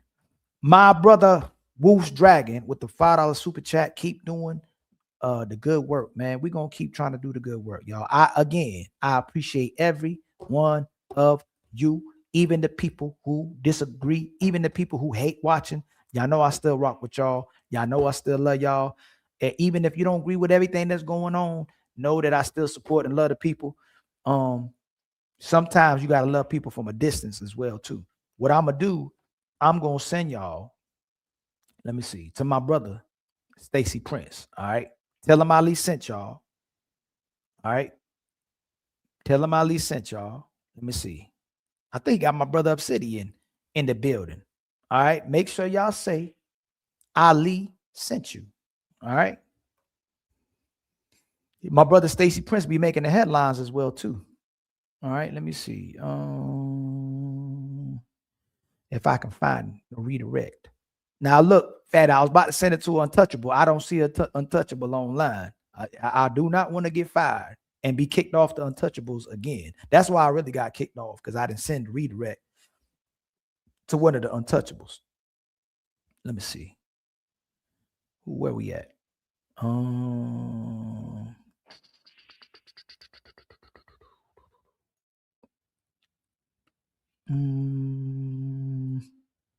right. So y'all, if y'all still want to, my brother Stacy Prince is interviewing and having a discussion. Dang, he ain't got it on. So let me see. Let's see. Does Lapeef have? Look, I'm gonna do Lapeef. I'm see. It's gonna be like Ali said it to somebody. Let's see if he got his own. He might not even got his own. That's the only person else I could left to send it out. Or no Fugazi. You know what? I'm gonna send it no Fugazi. That's what I'm gonna send it to. Let me see. Let's see if he got his turned on.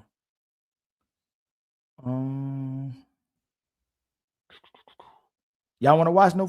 Oh, hold on. Let me ask y'all. Would y'all rather go to Lapeef or would y'all rather go to No Fugazi? Where y'all want to go? Where y'all want to go? Y'all want to go to Lapeef or y'all want to go to No Fugazi? Where y'all want to go? Where we taking y'all? And that's if Lapeef even worked. Hey, Smell Rosa, you so funny. Let me see. My brother Stu say I don't drink beer. I drink that yak. Okay, we're going to Lapeef. All right, we're gonna go to Lapeef. Let's go to Lapeef. We're gonna go to Lapeef. Customization, redirect, and let's see. We're gonna send the Lapeef.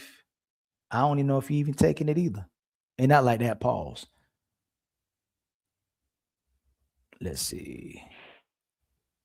Nope, he ain't got it either. Dang, these people that say, oh, we don't even care about the alley-oops. Let me see. Next one. Hey, the only one we can try is Cooley. And he might not got it either. I bet. Let's see if he got it. He a smart man. He got it. He got it. So we going to Cooley, y'all. All right. Tell him Ali sent y'all. All right. I love y'all. Oh, Cammy live. And Coco's still in the back talking about she coming back. Coco, if you don't go nowhere next stream, Coco. Hey, great job being a great mother, Coco. Great job being a great mother. All of y'all, all the mothers and fathers, man, much love to y'all. Okay, so we gonna send everybody to Cooley. All right. I love y'all. I'll probably see y'all tomorrow, maybe. I'm gonna help my lady around a little bit tomorrow, around the house a little bit, because you know, men ain't just oppressive. Men ain't just trying to take care of women. I appreciate my woman holding it down. So maybe I help her clean tomorrow, take care of the house a little bit. You know what I'm saying? Because we ain't patriarchy or whatever my brother Stu was talking about. We can help our ladies around the house, right? Okay. Oh, my brother Construct with the $2 super chat. Savage in the Wabbit onesie, though. Let's bounce. What? Oh, what you talking about? I'll see y'all next time. Y'all want me to, I'm gonna end a little bit with the outro. I missed that song. I ain't get to play my song. And then we going to No Fugazi. I'm gonna just play a little bit.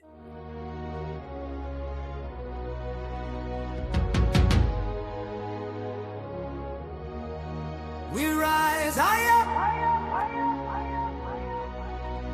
to the fire. Untouchable empire. Untouchable empire. We rise higher. Untouchable empire. Lift us higher. Only empathy. Bring truth to the streets. We stand for the people, never fall, never retreat. Untouchable empire. We don't